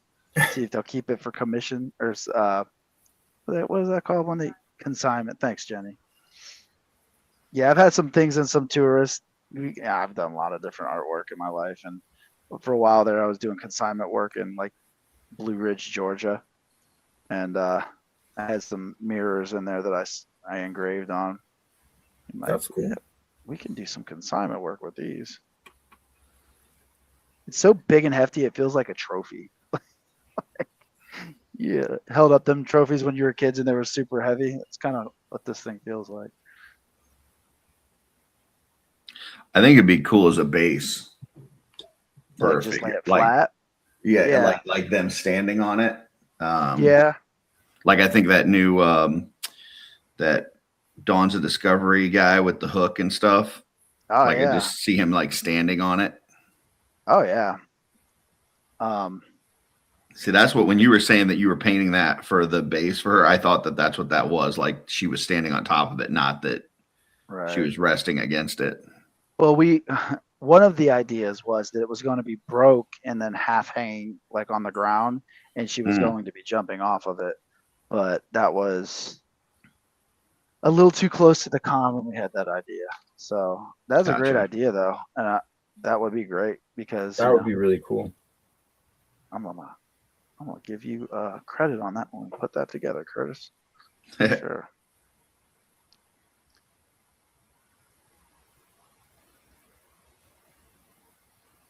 I like statues where you have that kind of like sort of motion that you wouldn't expect, like, you know,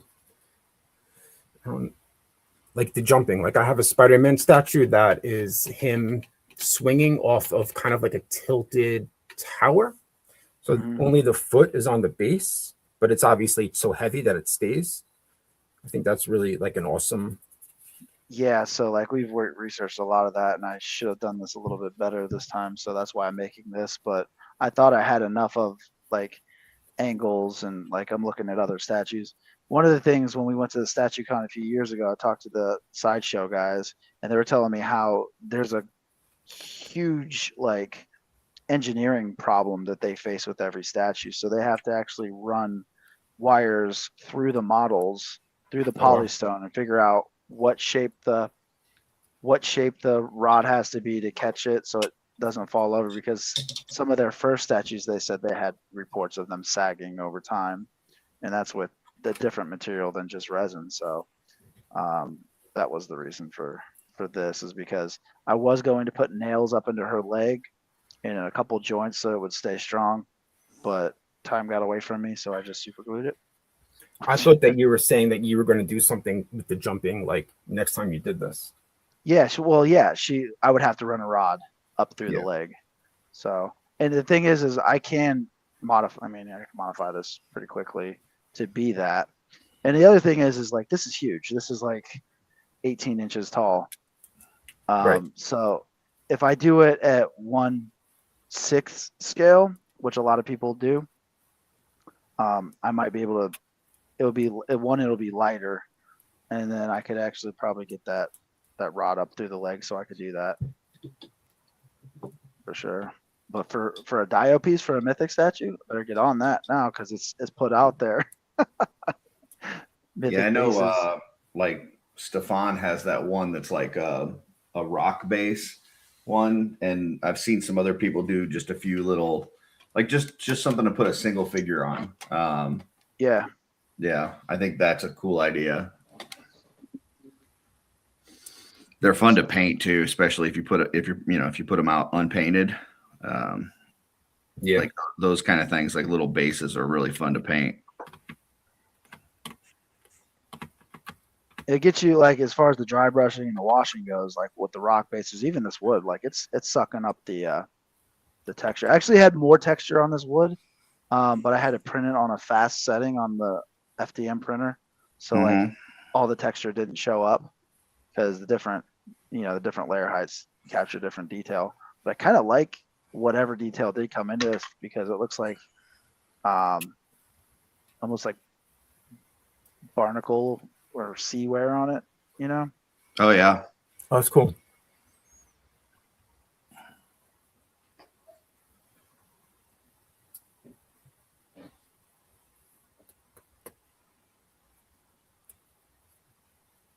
These these little handles that go inside the wheel, I have to shrink down because they don't actually fit in all the way. It's so crazy how sometimes the things fit like perfectly when I'm using the cutting tool and ZBrush, and then sometimes they just don't. So I told Tristan to go down there and print another batch of them up. But this base took 24 hours to print up. So oh wow, that's crazy. Yeah. I had a hat. Let me show you this hat. So this is the girl's head. I made it in 3 pieces, and my hope was to print another one up. But this hat was a 24-hour print. Wow. And you can't see the layer lines. The only thing you see is this back here, which I would sand anyway. But if I'm looking at it, you can't see a single layer line. With the supports from the resin prints, are different than these supports, so that kind of gets a little bit more muddy in some spots, but it's usually on the bottom where you can't see. But the top facing surfaces, you can't see a single line. So at this scale, this works out pretty good. That's good. But again, if I did a base with that setting, it would take like a week. It would take a week to get all that. So it's like still resin printer wins out if you can fit it on your resin printer, right? You know, for the detail and time.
Blake popped in. Says happy Sunday to you all. So Blake. What's up, Blake? Happy Sunday.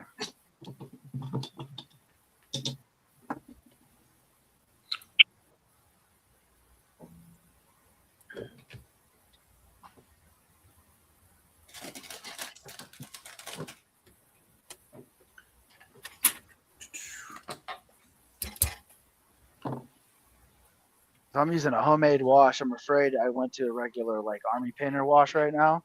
Yeah, I'm afraid this giant thing's gonna eat this bottle up like instantly.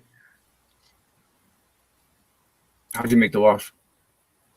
Oh, I just put. I have a 411 reducer.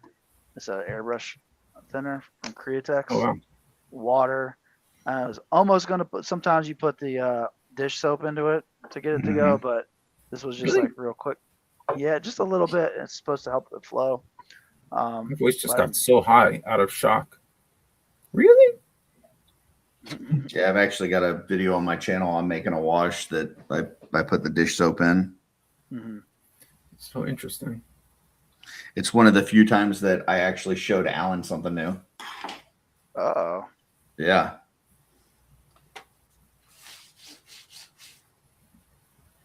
Of course, then Like after he watched my video with it, and then he did his own video with it, and I think mine got like, I don't know, like 200 views, and his got like 5,000.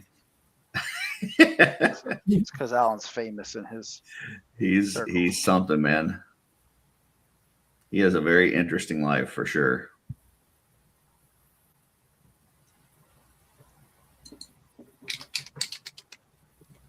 Jay, you got any scorpions up there on Long Island? No, fuck no.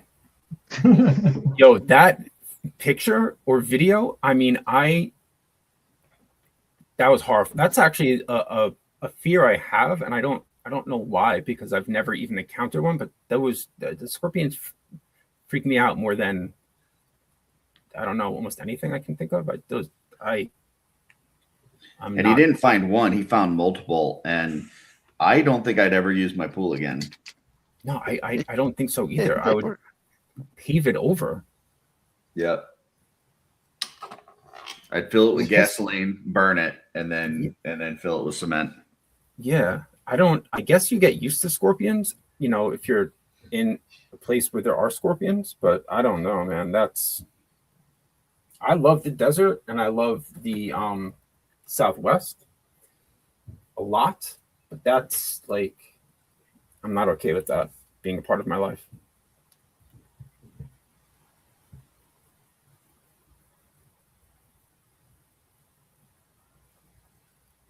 I don't know if he technically lives in the desert or not, but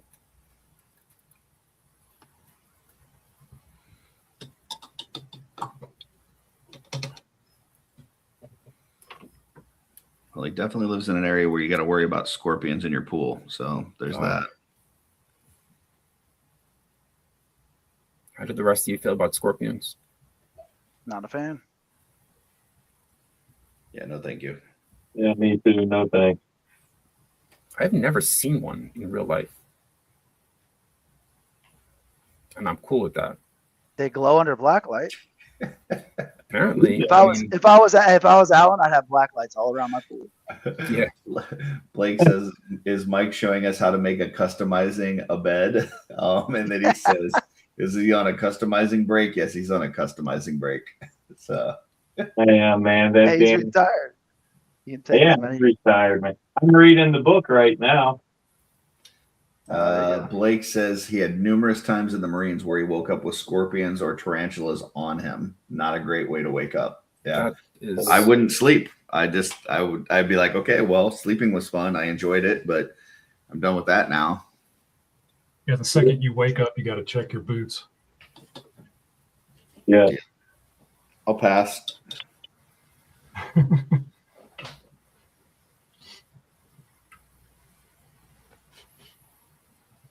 So I got this thing when I'm in bed.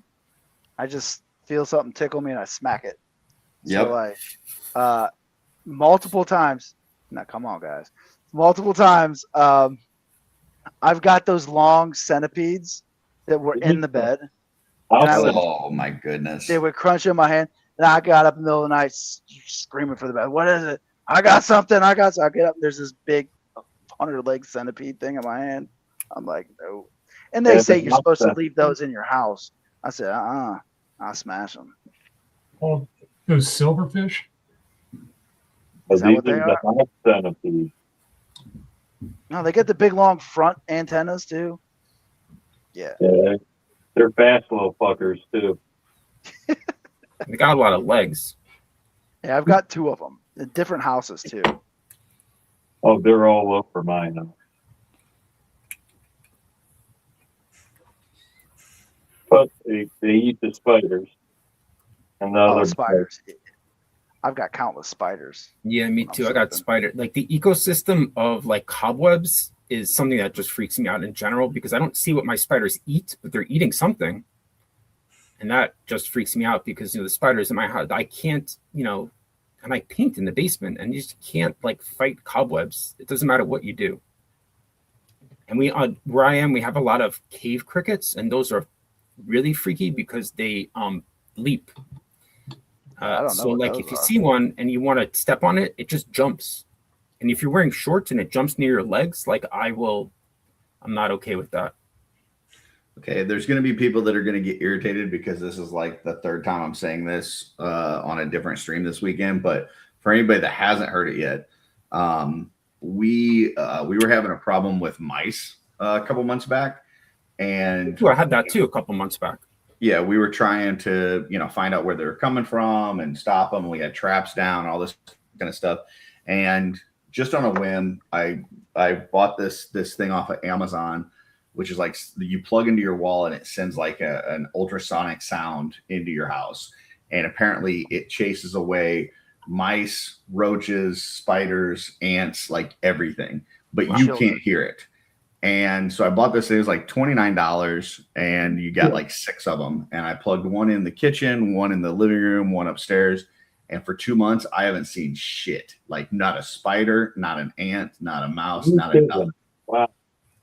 Yeah. So just as an FYI, if anybody's having issues out there, those things do fucking work. We had like somebody come. I had poison, like these weird boxes with poison put up in the in the ceiling, like above the because the tiles in the ceiling come out. And I haven't seen one since. But I realized that there was a mouse problem when I opened up the garbage and it just jumped out of the fucking like those things. I don't know, man. Apparently, the mice that were here were really athletic, which they're not supposed to be. They're only supposed to crawl, like climb around walls at night. But this thing jumped out, like leapt out of the garbage can. So what the fuck? And I then there are traps, but yeah, since the poison is just like in these boxes, and like when mice die, like rats apparently when they die, they smell like the smell is horrific. But mice when they die, it's just like they decompose. You don't smell them. You don't even know what happened. So, but yeah, and the ultrasonic thing sounds better for sure. Yeah, because it doesn't like kill them or anything. It just like makes them not want to be there, so they all leave. That's great. There was a time that Sophie was here and her friend was here, and in her room there was one of the mice, and it was like, I mean, it was a pain in the ass for me to just deal with her freaking out and not wanting to go back to her room, and her friend freaking out, and just like, she's so incredibly afraid of bugs and anything. There was once a spider in her room, and she slept like on the pull-out couch in the den for like 2 weekends in a row. She's a fucking baby about that shit. I am too. Darla is definitely the spider killer in our house. Oh, no. If I see one, I'm calling. She's got to come get it and kill it. Me too, but I would sleep in the room if there was like one bug. fucking Blake. He says, I heard that spiders are attracted to Turbo Dork paints. All right. Well, that must be it. That must be it, because there's so many cobwebs in... most of the cobwebs are by my airbrush, so maybe that is it. Can somebody do a scientific study? Yeah, I don't know. I need somebody to do a athletic mice custom. Yeah. They're not supposed to leap out of garbage cans. They're not supposed to leap out of the garbage can. They literally at night they run around the around walls. They're not supposed to really be running out in the middle of rooms. Jay's Like, got if the you find Michael it- Jordan of mice in his house. It was so. It's not even startling. It was just surprising. I was like, what's happening here? The mice are evolving. Just so bizarre. So bizarre. I was not pleased by any part of the experience, but I was a little bit bemused.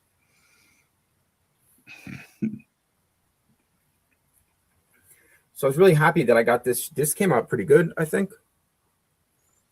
Oh yeah, that looks really good. But I don't have the tusks. So I just painted out the tusks. So like I don't know. I guess I'm gonna have to go back over them. Would you use them for a different project? No, I just can't find them. Oh, I found one. And it's like over here somewhere. It's just this weird. I always lose them. They don't stay in. Like this was just. It's in they the do fire not pit. stay in. That is Yeah. that piece is like impossible to stay in unless you glue it. Yeah, Yeah, that's what I and- ended up doing. yeah, me too. But I don't know. I have no idea where it is, where they are. But it's like in the fodder bin of weapons. So at no point was I like, I need this for something. It was just more like, well, I feel like it's stupid to throw this out, you know? So and this one came out like a Pepsi logo a little bit.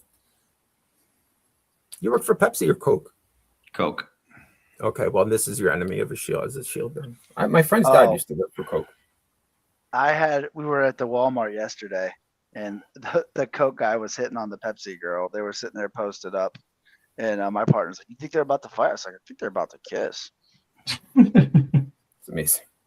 That's It's funny because I was a merchandiser and for Coca-Cola for years, and you would get the male and female merchandisers flirting the whole shift, and the one Pepsi guy was going, the one Coke guy was looking at the Pepsi girl, and she ended up marrying a 7-Eleven rep. So it's like it was all three of them just kind of in this crazy pop love triangle. That's Or funny. soda love triangle. I was about to say this crazy what? And that's where the soda wars began. So In the pop love triangle. mhm. The soda pop love triangle. Yeah, Curtis, is everything just Coke down there? Does everybody just say Coke? No, that's Where you're at? Atlanta. That's, you That's know, Atlanta further shit. south. Yeah. That's the Jenny was It- from Blue Ridge. Everything was It's Coke soda down here. there. It's Okay. definitely not pop here. But yeah, you go to like Georgia and yeah, it's all Coke. That makes You'll order a Coke and they'll go, "What kind?" Yeah. What do you mean? So let me get a Coke. Well, what we got? Sprite or we got Pepsi or Dr. Mountain Dew? I said no, Coke. She said, I thought that you said you had Coke. No. This thing is looking like a coffin. Look, you guys see this? Yeah, that's a wow. Like a coffin. pine. Yeah, that's a pine box right there. Yeah, that's cool.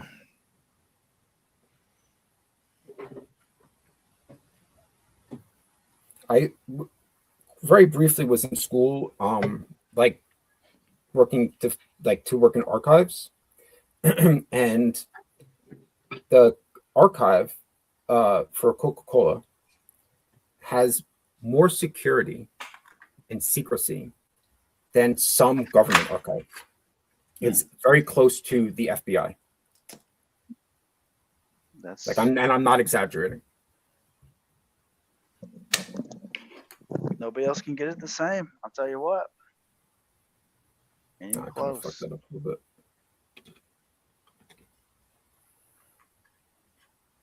Did you hear, hey Curtis? Did you hear the Nerdy Forge girl saying she said Coca-Cola in Atlanta sucked? Yeah, she said it was boring. Yeah. Of course, she also said American food sucks. So you know what it was. You know. Yeah. Hey man, her stomach might get messed up, but I go over there and my stomach will get messed up just the same. Where are they from? Originally Poland, but I think they're in the UK now. She But- is. I don't know if Michelle is. Which one was on the show? The other one might. Annie was on the show. Yeah. Yeah, I don't know if they both are in England or not. What show are they on? I think they are because I think that's how they met. Oh, okay. but I'm not positive on that. I could be making shit up.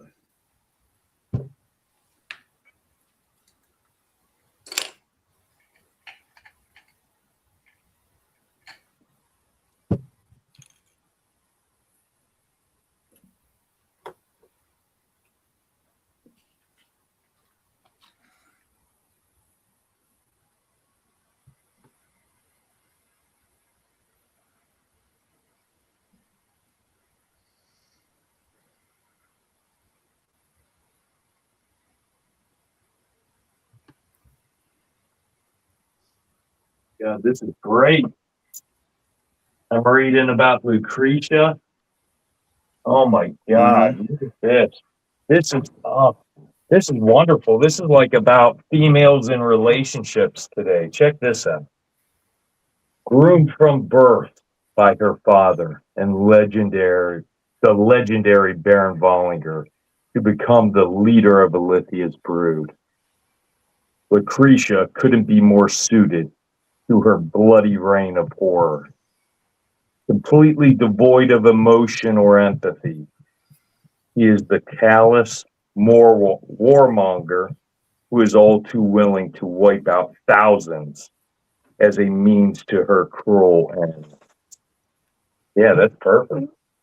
You say that's what women are like in relationships today? Yes. Ooh, very Do good. Faustia. Do Faustia. Hey, I can do Faustia here. Now to finish it out. Wait, yeah. Do you want to do that on the layer? Can we get more views? A bloodline descended directly from Alithia herself gives Lucretia immense power and a militant sense of responsibility that continually urges her to bring back her ancient ancestor. Woo! I'm going to start calling women Lucretias. Hey, Lucretia, you little. Now, can you get through Faustia's without cussing? That's what I want to know. Oh, I think I can. I got to find. I'm on Advent of Decay. Now, I had to skip Advent of Decay, and I went way ahead because it was the 2.0s. I'm back to going through Advent of Decay. He won't even read their bios. I did. I skipped the whole chapter. Yeah.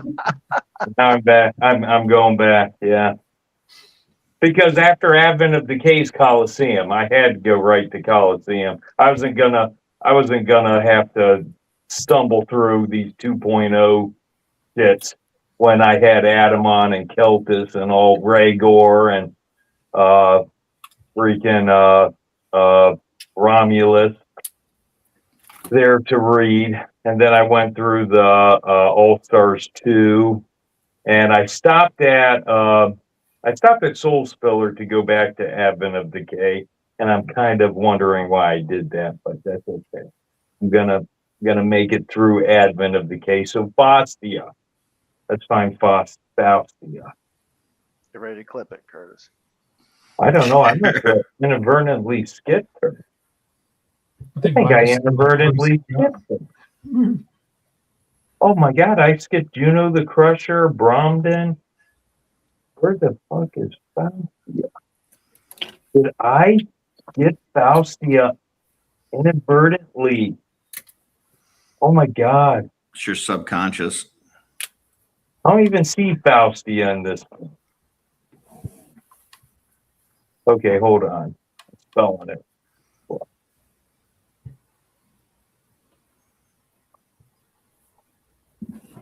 Pages stick together fine.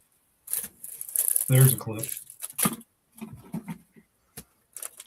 What, that Michael's pages are sticking together? Oh, yeah. Faustia is not even in Advent of Decay. He's in the Siege of Bjorngar. Yeah. The stupid Faustia, and they wanted her in All Stars. What a bitch. See here. Okay, Faustia. Let's see here. Although the army of Laodiceus is considered the military arm of the legions of light. They appreciate the importance of clerics and mages within their ranks. Faustia is the army's chief cleric and a close advisor to Attila Leosir. While most clerics try to find balance between magic and the sword, Faustia's usually fierce demeanor benefits the army of Laodicea. Faustia's unique style of combative magic makes her a deadly and trusted ally to Attila and his cause. I can add to that bio if they want me to. How about it? Yeah, that's what I thought you were going to. That was just read it straight. Her delusions of grandeur, wanting to become a all-star when there's 100 other figures more deserving, has been a crutch that she's tried to lean on. How's that? We'll put that in there. That works. Her little Red Riding Hood. So I like her. I actually like her night helmet. Her damn hood sucks. Yeah, she just sucks. 2.0 figures suck. They fall. And then they topple other ones over. I am looking forward to see what they do with new version of Aether, though. That'll be nice. So I got a question. Yeah. I haven't heard anybody talking about this. So when they release the next book, the lore book, do you think that's when we get updates of maybe the Dark Four or the others? 'Cause, I mean, they got. I think they're gonna have to. I think they'll come in legacies, Yeah. Individually at some point, but it'll be one at a time. So, and Aether will definitely be first. I mean, they've already said that. Well, we already know what he's going to look like from the sideshow statue. He's using a lot of the armor from Herzog, and he can't be over brute scale because he's got to fit on Aethon, the horse. So an ogre's not going to be able to fit on 1.0 horse. Maybe they make a bigger horse. I mean, that would be. That's a lot of new tooling. Pretty dope. Yeah, we can get some I don't ogre actually horses. expect that. I'm just saying it would be cool. That was just interesting with Lucretia. I'm enjoying going through all these bios. Lucretia's bio sounds like it was written by her ex. Yeah, poor guy. Heartless, soulless. Yeah.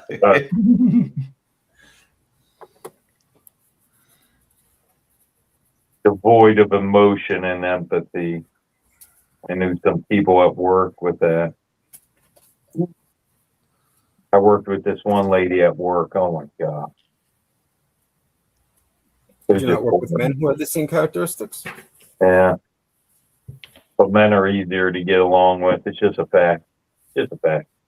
That's not been my experience either. That's been mine.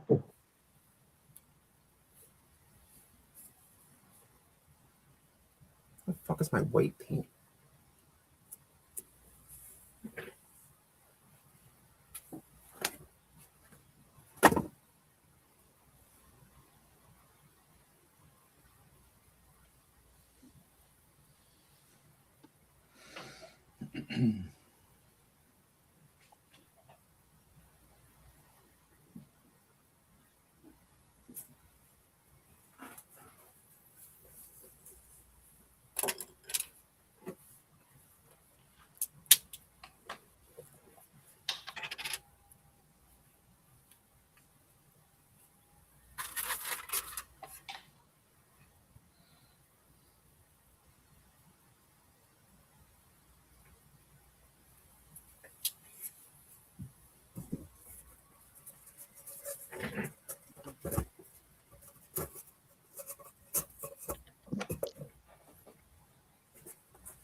I've been loving the size 9 dry brush, Curtis.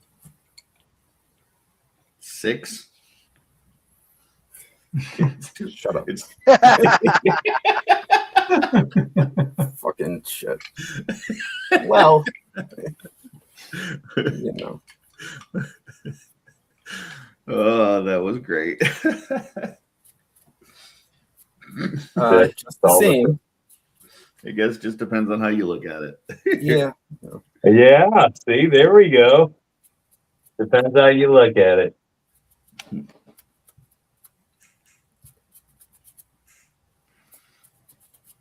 So I painted this like white because I wanted to just pin line it and have everything white. Like it's gonna be white, and then so I can do it like an actual blacklight poster like this. So Mhm. in the blacklight, it's actually going. You have the contrast of the black and the neon.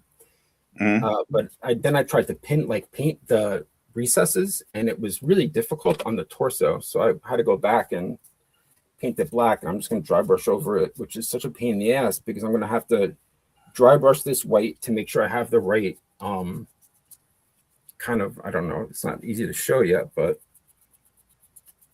so that it's visible where the like the contours are and the recesses are, right? Mhm. And then paint everything that's not a recess white, and then airbrush it in neon, and then come back and repaint the recesses. And it's just such a process, but it didn't work the other way at all. I don't know how the people who do those, like the Ninja Turtle, like the neck of Ninja Turtle, like Mhm. this, are able to, I mean, they're obviously professionals, but like getting those lines on that and having it just perfect is crazy to me.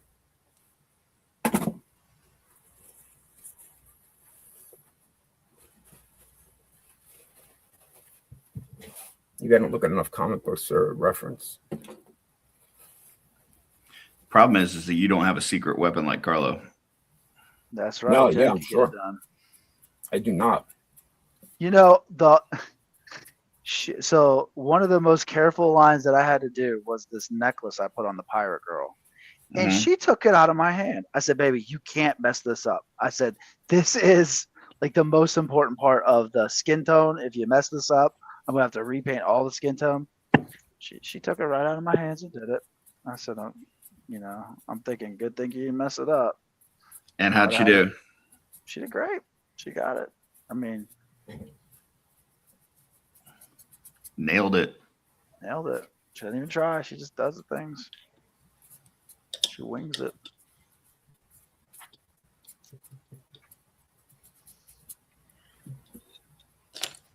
She's upset. She did 1, 2, 3, 4, 5 of these drums, and then she's done. She's like, I got nothing else to do. She just walked away.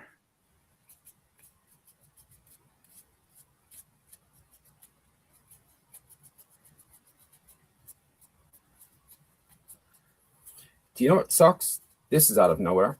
Putting an ogre torso on a alligator clip to base coat. You need to get like one of them dowel rods from like the hard stores. A what? Dowel rod? Dowel. Yeah, they got the little wooden. That would fit right up in there. Something it's some wood that would fit right up in there. That's right. I mean, that sounds like a good idea. I have so many, like, of all the fodder I have, it's like I'm really kind of dwindling on the stuff that that's like 1.0, and I'm almost out of 2.0, but I have so many ogre pieces. So maybe I got a dowel rod and shove some wood up in there. There you go. I'm definitely clipping that. I'm just saying what he said. Literally, that's what he said. Clip his, not mine.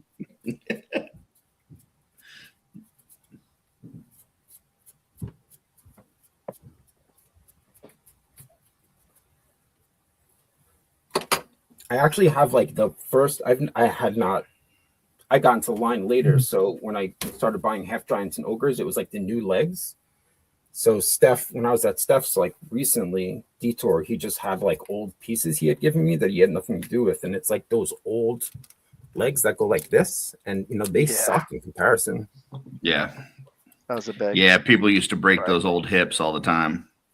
Yeah, I don't know if it's a bad idea for me to make a custom to sell using these hips, but Yeah. I've broken the other hips also a lot. So as long as you've broken it in, it should be fine. It was just a really bad design to where they were kind of like locked inside of each other. So if it stuck and you moved one leg and not the other, it would just snap that piece and break. So as long as, but as long as you've like broken that joint in, then it's usually okay. I don't think anybody would even notice. Like, you know, it doesn't show.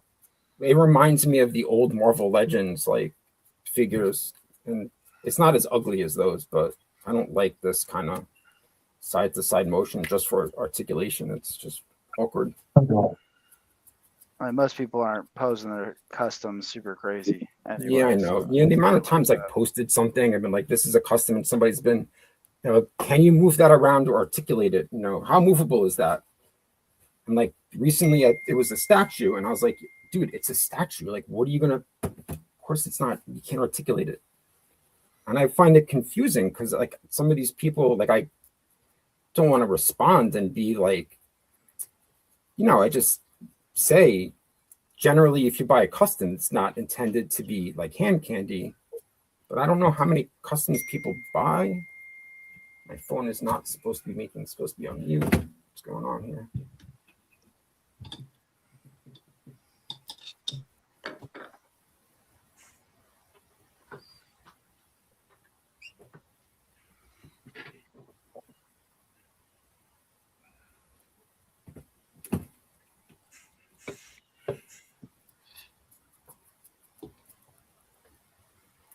Gosh dang it. Keep getting paint in the wrong spot.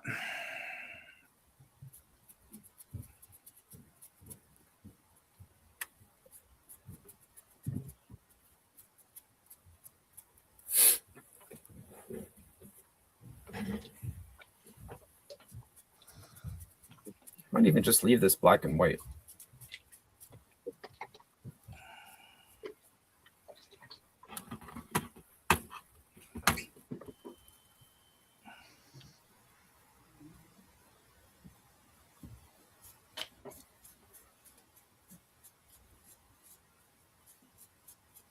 I'm leaning into my hand painted wood grain now because the back of this was flat, had no texture on it.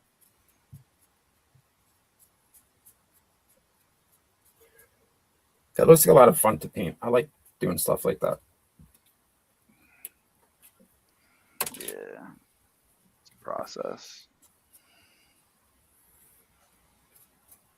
It'd be a lot more fun if I didn't have to finish it today. Wait, hold on. You're not painting recesses? You're just doing the I'm hand painting that. Oh, I thought the black look, it was a recess. Oh damn. But I didn't recess the back because it was sitting flat on the build plate. Yeah, so I processed that information after I said what I said. Yeah. That makes any sense. Yeah, that looks really great. Yeah, we'll see. See how it ends up.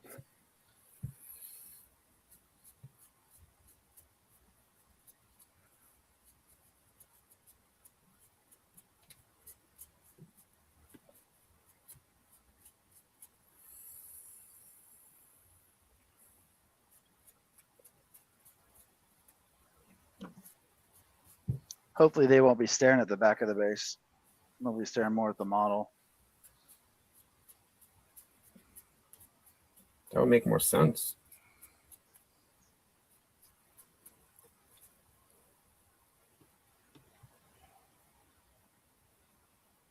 You think that? Hold on, guys.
do you guys think? Pit bulls or elephant?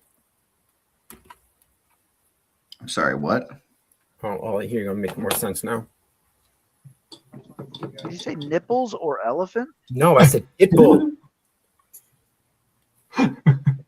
Obviously, I got that head. obviously choose the former. Well, I guess it depends on. I think they both look good.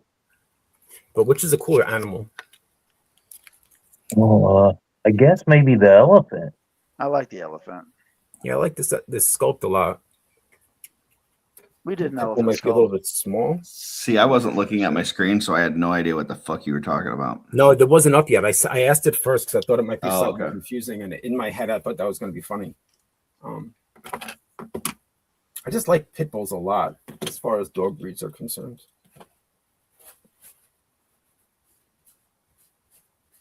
I have so many ogre scale heads, and I'm never going to use all of them.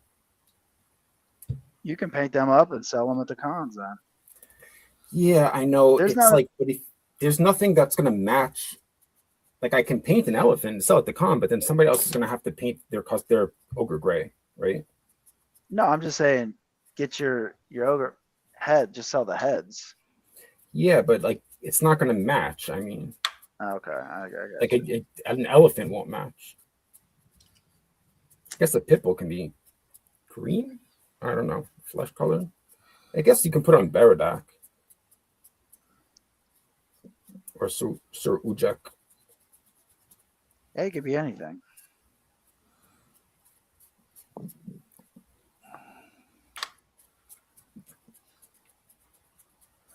The thing I love about the ogre, like painting these, especially just dry brushing first, is, this goes for the 1.0, males as well but the bare arms, the veins are just such a stark contrast. And it's just larger in this, so you really notice it, and it just looks so great. Like, even the older bodies. Yeah, those veins had to be pronounced because he had to sculpt them in. Shit. Because what?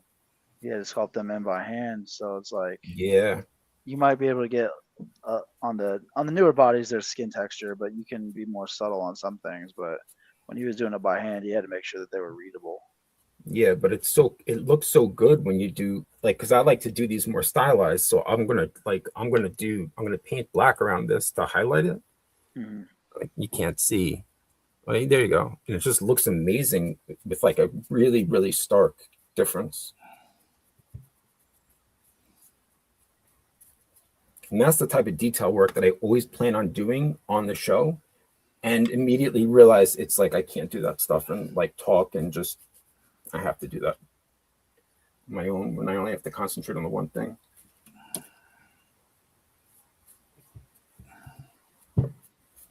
Hey, Mike, I got a question for you because I haven't opened my book. What's up, bud?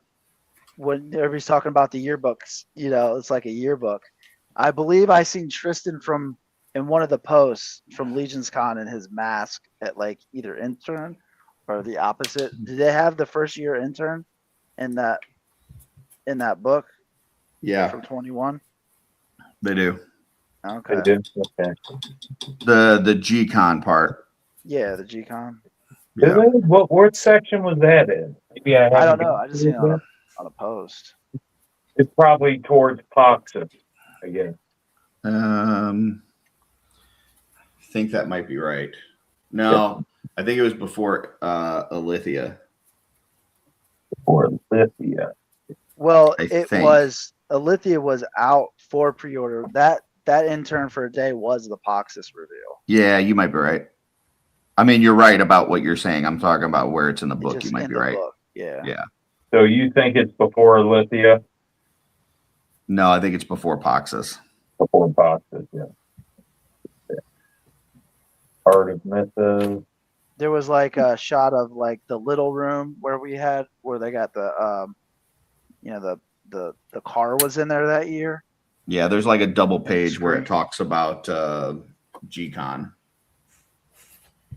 Oh, no, It's not about intern. It's about G-Con is what the page Okay. is. Let me find it. I can look in the index there, and it will tell me. Okay, so I'm looking for G-Con. G-Con 146. I found it, buddy.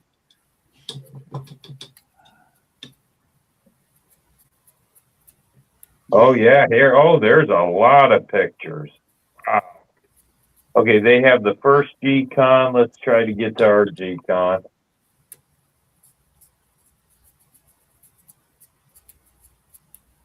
I don't know if that's our G. Now you said Tristan's wearing a costume.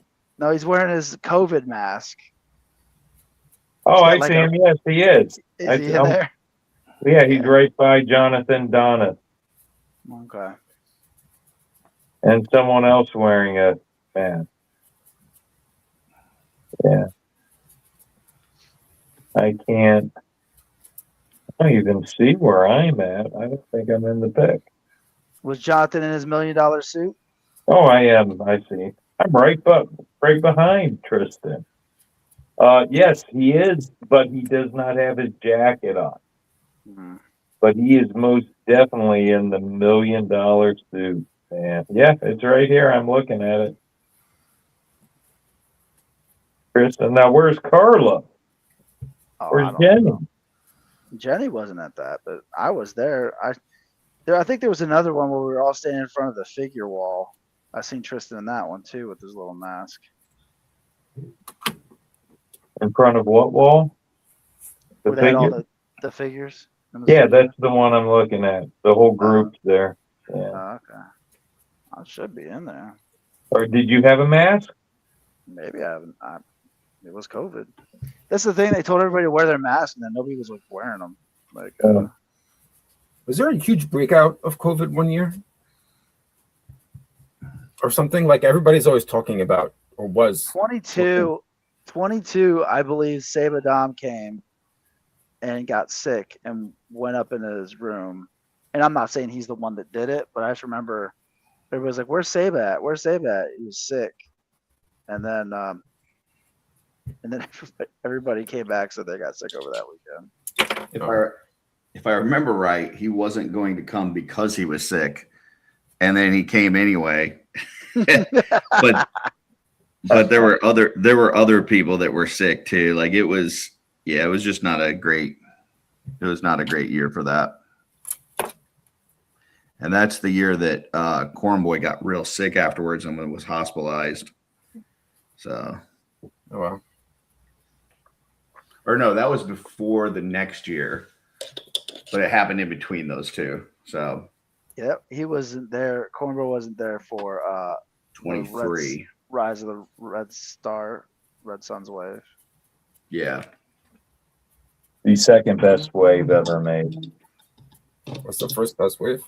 Coliseum. Yeah, Coliseum, nothing's ever going to touch Coliseum. It's just too good. So I don't like the way this has went into the hood. I don't like how it keys in. So I think I'm going to get a hold of Noah Pratt and ask him to kind of take me through how he does the other way, because you got to be really careful. If you're going to cut that valley head, you got to be careful to leave enough on so you still have that the female ball, where the ball goes into that female joint. And then I'll have to cut the scaphoid head. I've got to get it flat so I can glue them together then. Yeah. Yeah, I'm just not satisfied with this thing. And right here it is. I mean, it came out okay. So, Welcome to customizing, Mike. yeah, Yep. it came out just fine, but it's just I'm not satisfied with it. I think if I would go to glue it in, it just wouldn't glue in right. I'm gonna tell you something that might make you feel slightly better. Okay. This ogre that I'm working on, I just realized that I did 2 right forearms. both arms, the upper arms are correct, and then I did 2 of the same 4 arms. So I got to go back and do the whole fucking thing again. Oh God, yeah, And that's that just makes terrible. me feel really stupid for not noticing. Well, it's demoralizing, you know. Yeah, yeah, It happens all the time. To me, I mean, think little things like that. But yeah, that stinks. And yeah, stuff's happened to me, but I haven't been doing this nearly as long as you guys. oh shit. And you would think at this point I would at the very least notice that, but nope. It's fine. Now, if I want to do something else, I have that painted.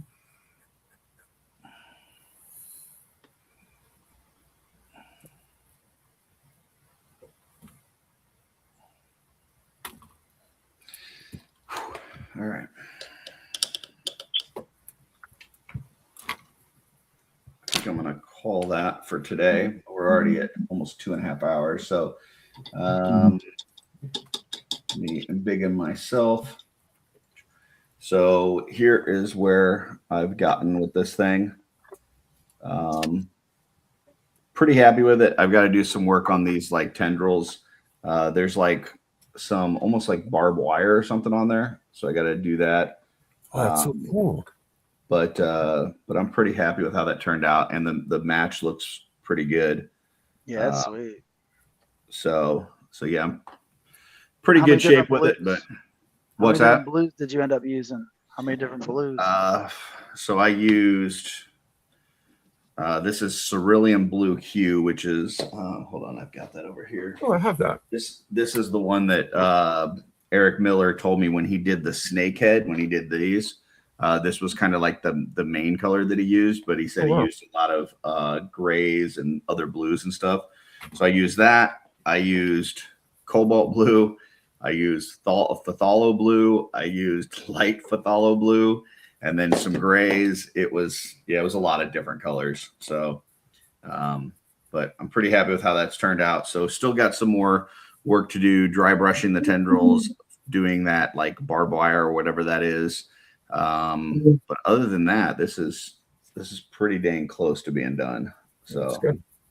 So, all right, we'll go to Mike next. Okay, there's my practice head that that's not bad at all. I think that looks good. Yeah. Well, let's look what he looks like on here. I haven't done that yet. I'm not gonna kind of like. Yeah. Oh yeah.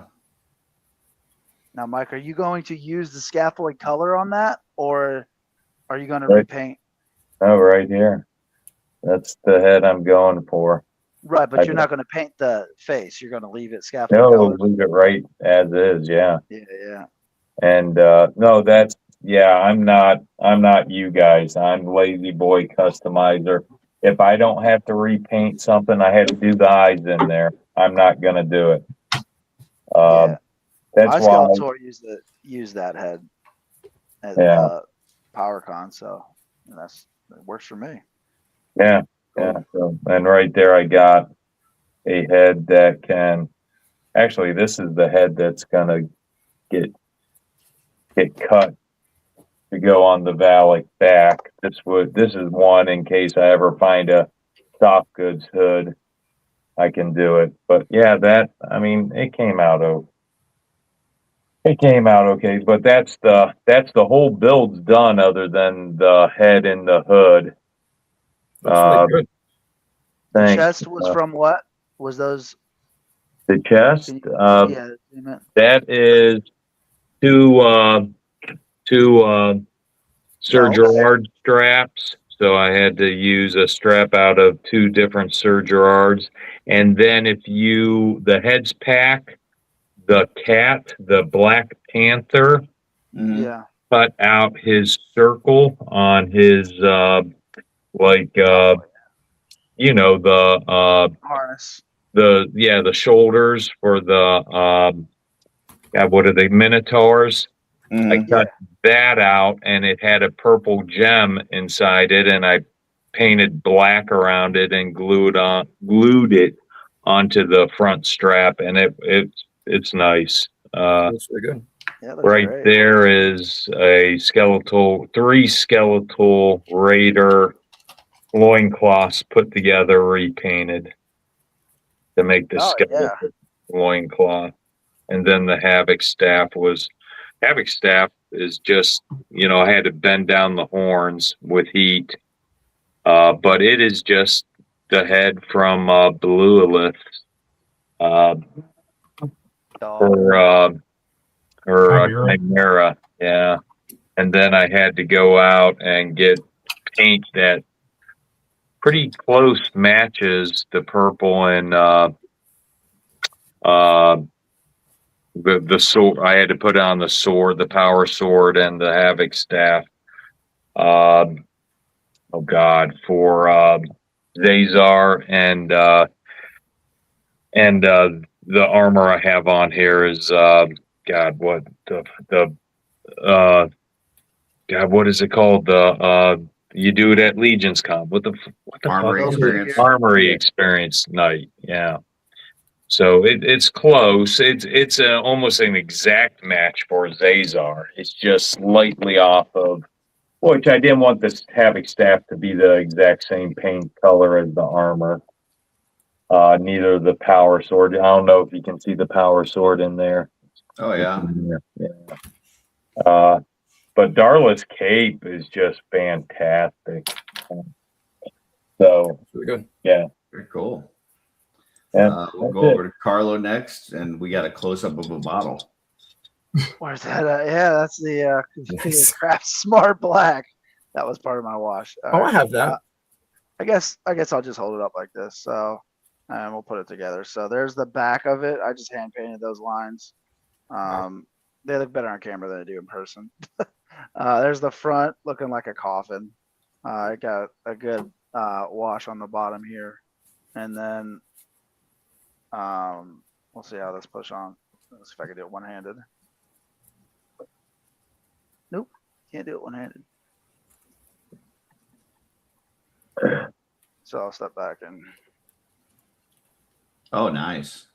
So yeah, that's my hand right there. So that thing's pretty. That's tall. massive. So, Man. Wow. Now is she gonna be facing that? so she's gonna be at the- behind it, and she's shooting her gun over the wheel here. So her Gotcha. hand will kind of be resting on that, and it's just gonna be there to hold it up. But yeah, I can't take that chance. It's already fallen a couple times, so Okay. I'm just nightmare as it falls over. If they really want to see her, they can walk around it and take a closer look. But Nice. It looks so damn good. Yeah, very cool. yeah, thank you. It turned out. I mean, I sculpted that on the truck, and then just painted it here. So Very cool. thank you. We'll go over to Jay. So I did. I've been dry brushing this ogre. So these are the parts that are kind of done. Put it together. So this is black and white now. I don't know if that's better to see. Yeah, that's cool. And That's then really cool. thank you. And then I have another one of these that's half of it's painted in blood and it's holding like a head. So I don't know if I'm going to do that again, but then this is the other head, which definitely doesn't look as good as the elephant for sure. And I've just been working on these different pride shields that again I'm going to have at Legion's Con, and the proceeds are going to That go one's to sweet. charity. Yeah. So I Yeah. did some the trans shields, and that is I have a club. Oh, nice. See that? But this is I have a couple of these from Steph, so they're like actually really cool, and they're sold out on his site. So Yeah, I love those clubs that he did. Those look great. yeah, and then I've just been working like for the samurai. I've been working on these, and you can't see, but this is pink, and then all the black is going to be very like. I wish I had a better lighting. Like it's, whatever. I can't show it, but it's going to look cool when it's done. That's about it. Very Just nice. kind of going back and forth between projects. Once I get exhausted with one, I move on to the other, and then back. Oh, so you do a project, you get tired of it, move on to another one. Oh yeah, I always have a bunch going on at once because, like, I'll have a lot of ideas and I just want to set it up before I forget. And also I like, if it's a nice day to go out and prime is nice and have headphones in and dance like a meal, but I don't really dance like that. So I have a bunch of stuff kind of lined up, and I just work on everything a little bit at a time to not get sick of it. Keep it Very fun. cool. It's supposed to be fun, We'll go over to Kyle. Finish us off. What do you got, Kyle? I got this torso. I did the silver on the skull, the silver on the rivets, the red on the skull. I did yellow on this cog, and I did orange on this cog. And that's about as far as I got. Where's that torso from? Yeah. It's McFarlane Warhammer Orc. Okay. Okay. So it'll be about this tall. Well, about this tall once it's done. Now, are you using Legion's pieces with that, or is that all a repaint of the Orc? It's an artist proof, so it just comes as straight gray, and I'm not using any parts on it. It's just straight up McFarlane part. Okay. Very cool. Very cool. All right. Well, I have Shooting the Shelf in a few hours. I have a travel toy video dropping tomorrow for members, Tuesday for everybody else. I'll have a Curtis Reed's dropping probably Wednesday for members and Thursday for everybody else. I will be trying to get to a Malignancy 2-pack exploded review. Ooh. And I think that's everything I got going on. Michael, you guys got a show this week? Well, I got a show tonight. Latin Legions. They wanted me on to talk Skellies because of Infinite Legions. The hype around Infinite Legions. And then we do Tuesday indeed have a show where we will have on, I'm going to mess up his name, Stomia Das. Oh, Stomia Das, yeah. Yeah. Did I mess it up? Because no, you got it. Him and I have talked about this at Legions Con, and I kind of messed it up there. But we're going to have him on with his Legends of the Ramadan action figure line, which has already went through Kickstarter, was a huge success, very, very successful. So we'll have him on and talk about future plans for future waves and such, and see what his hot seat answers bring us. Very cool. Sweet. All right. Carlo, you guys got the con this upcoming weekend, right? Yep. Con this weekend. And then we'll post pictures of all the stuff we try to keep secret, and then on Instagram. And then we have Motu Fest or Con or whatever it's called.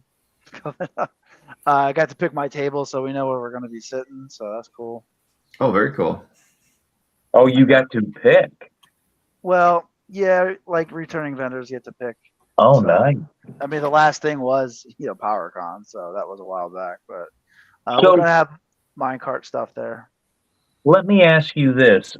So, Motu Fest is PowerCon? Same guy, Val Staples, puts them both on. And it's less vendors and less, grandiose, but it's a lot of the same people. So like if you So like when the was the PowerCon last Motu Fest? Was it last year? This is the first one of that. He had like one of the Atlanta shows, some type of mini PowerCon thing. I got you. So basically, PowerCon is becoming Motu Fest. It's kind of like PowerCon Light. Yeah. Okay, so why not near the amount of vendors or okay. I wonder why he isn't having it in Columbus. Not sure. Because that's his hometown. People been speculating, but like officially it was first year was booking. He couldn't get it booked for the right dates, and then other stuff. So yeah, I'm not sure why he's just not calling this just PowerCon though. That doesn't make sense unless he wants people to think that this is just a smaller show than what PowerCon would maybe be. to manage expectations, I guess. Yeah. I do know that my wife is going to kill me, guys. Well, not that actually it was just Steven and Jeremy on Podcasters of the Universe. They had Val on this past week and did an interview with him, so he may have some answers in there if anybody wants to check it out. All right, Jay, what you got coming up? Nothing. Just painting stuff, posting it online. Cool. So I have some videos of my daughter saying dumb shit that'll be on my Instagram. Okay.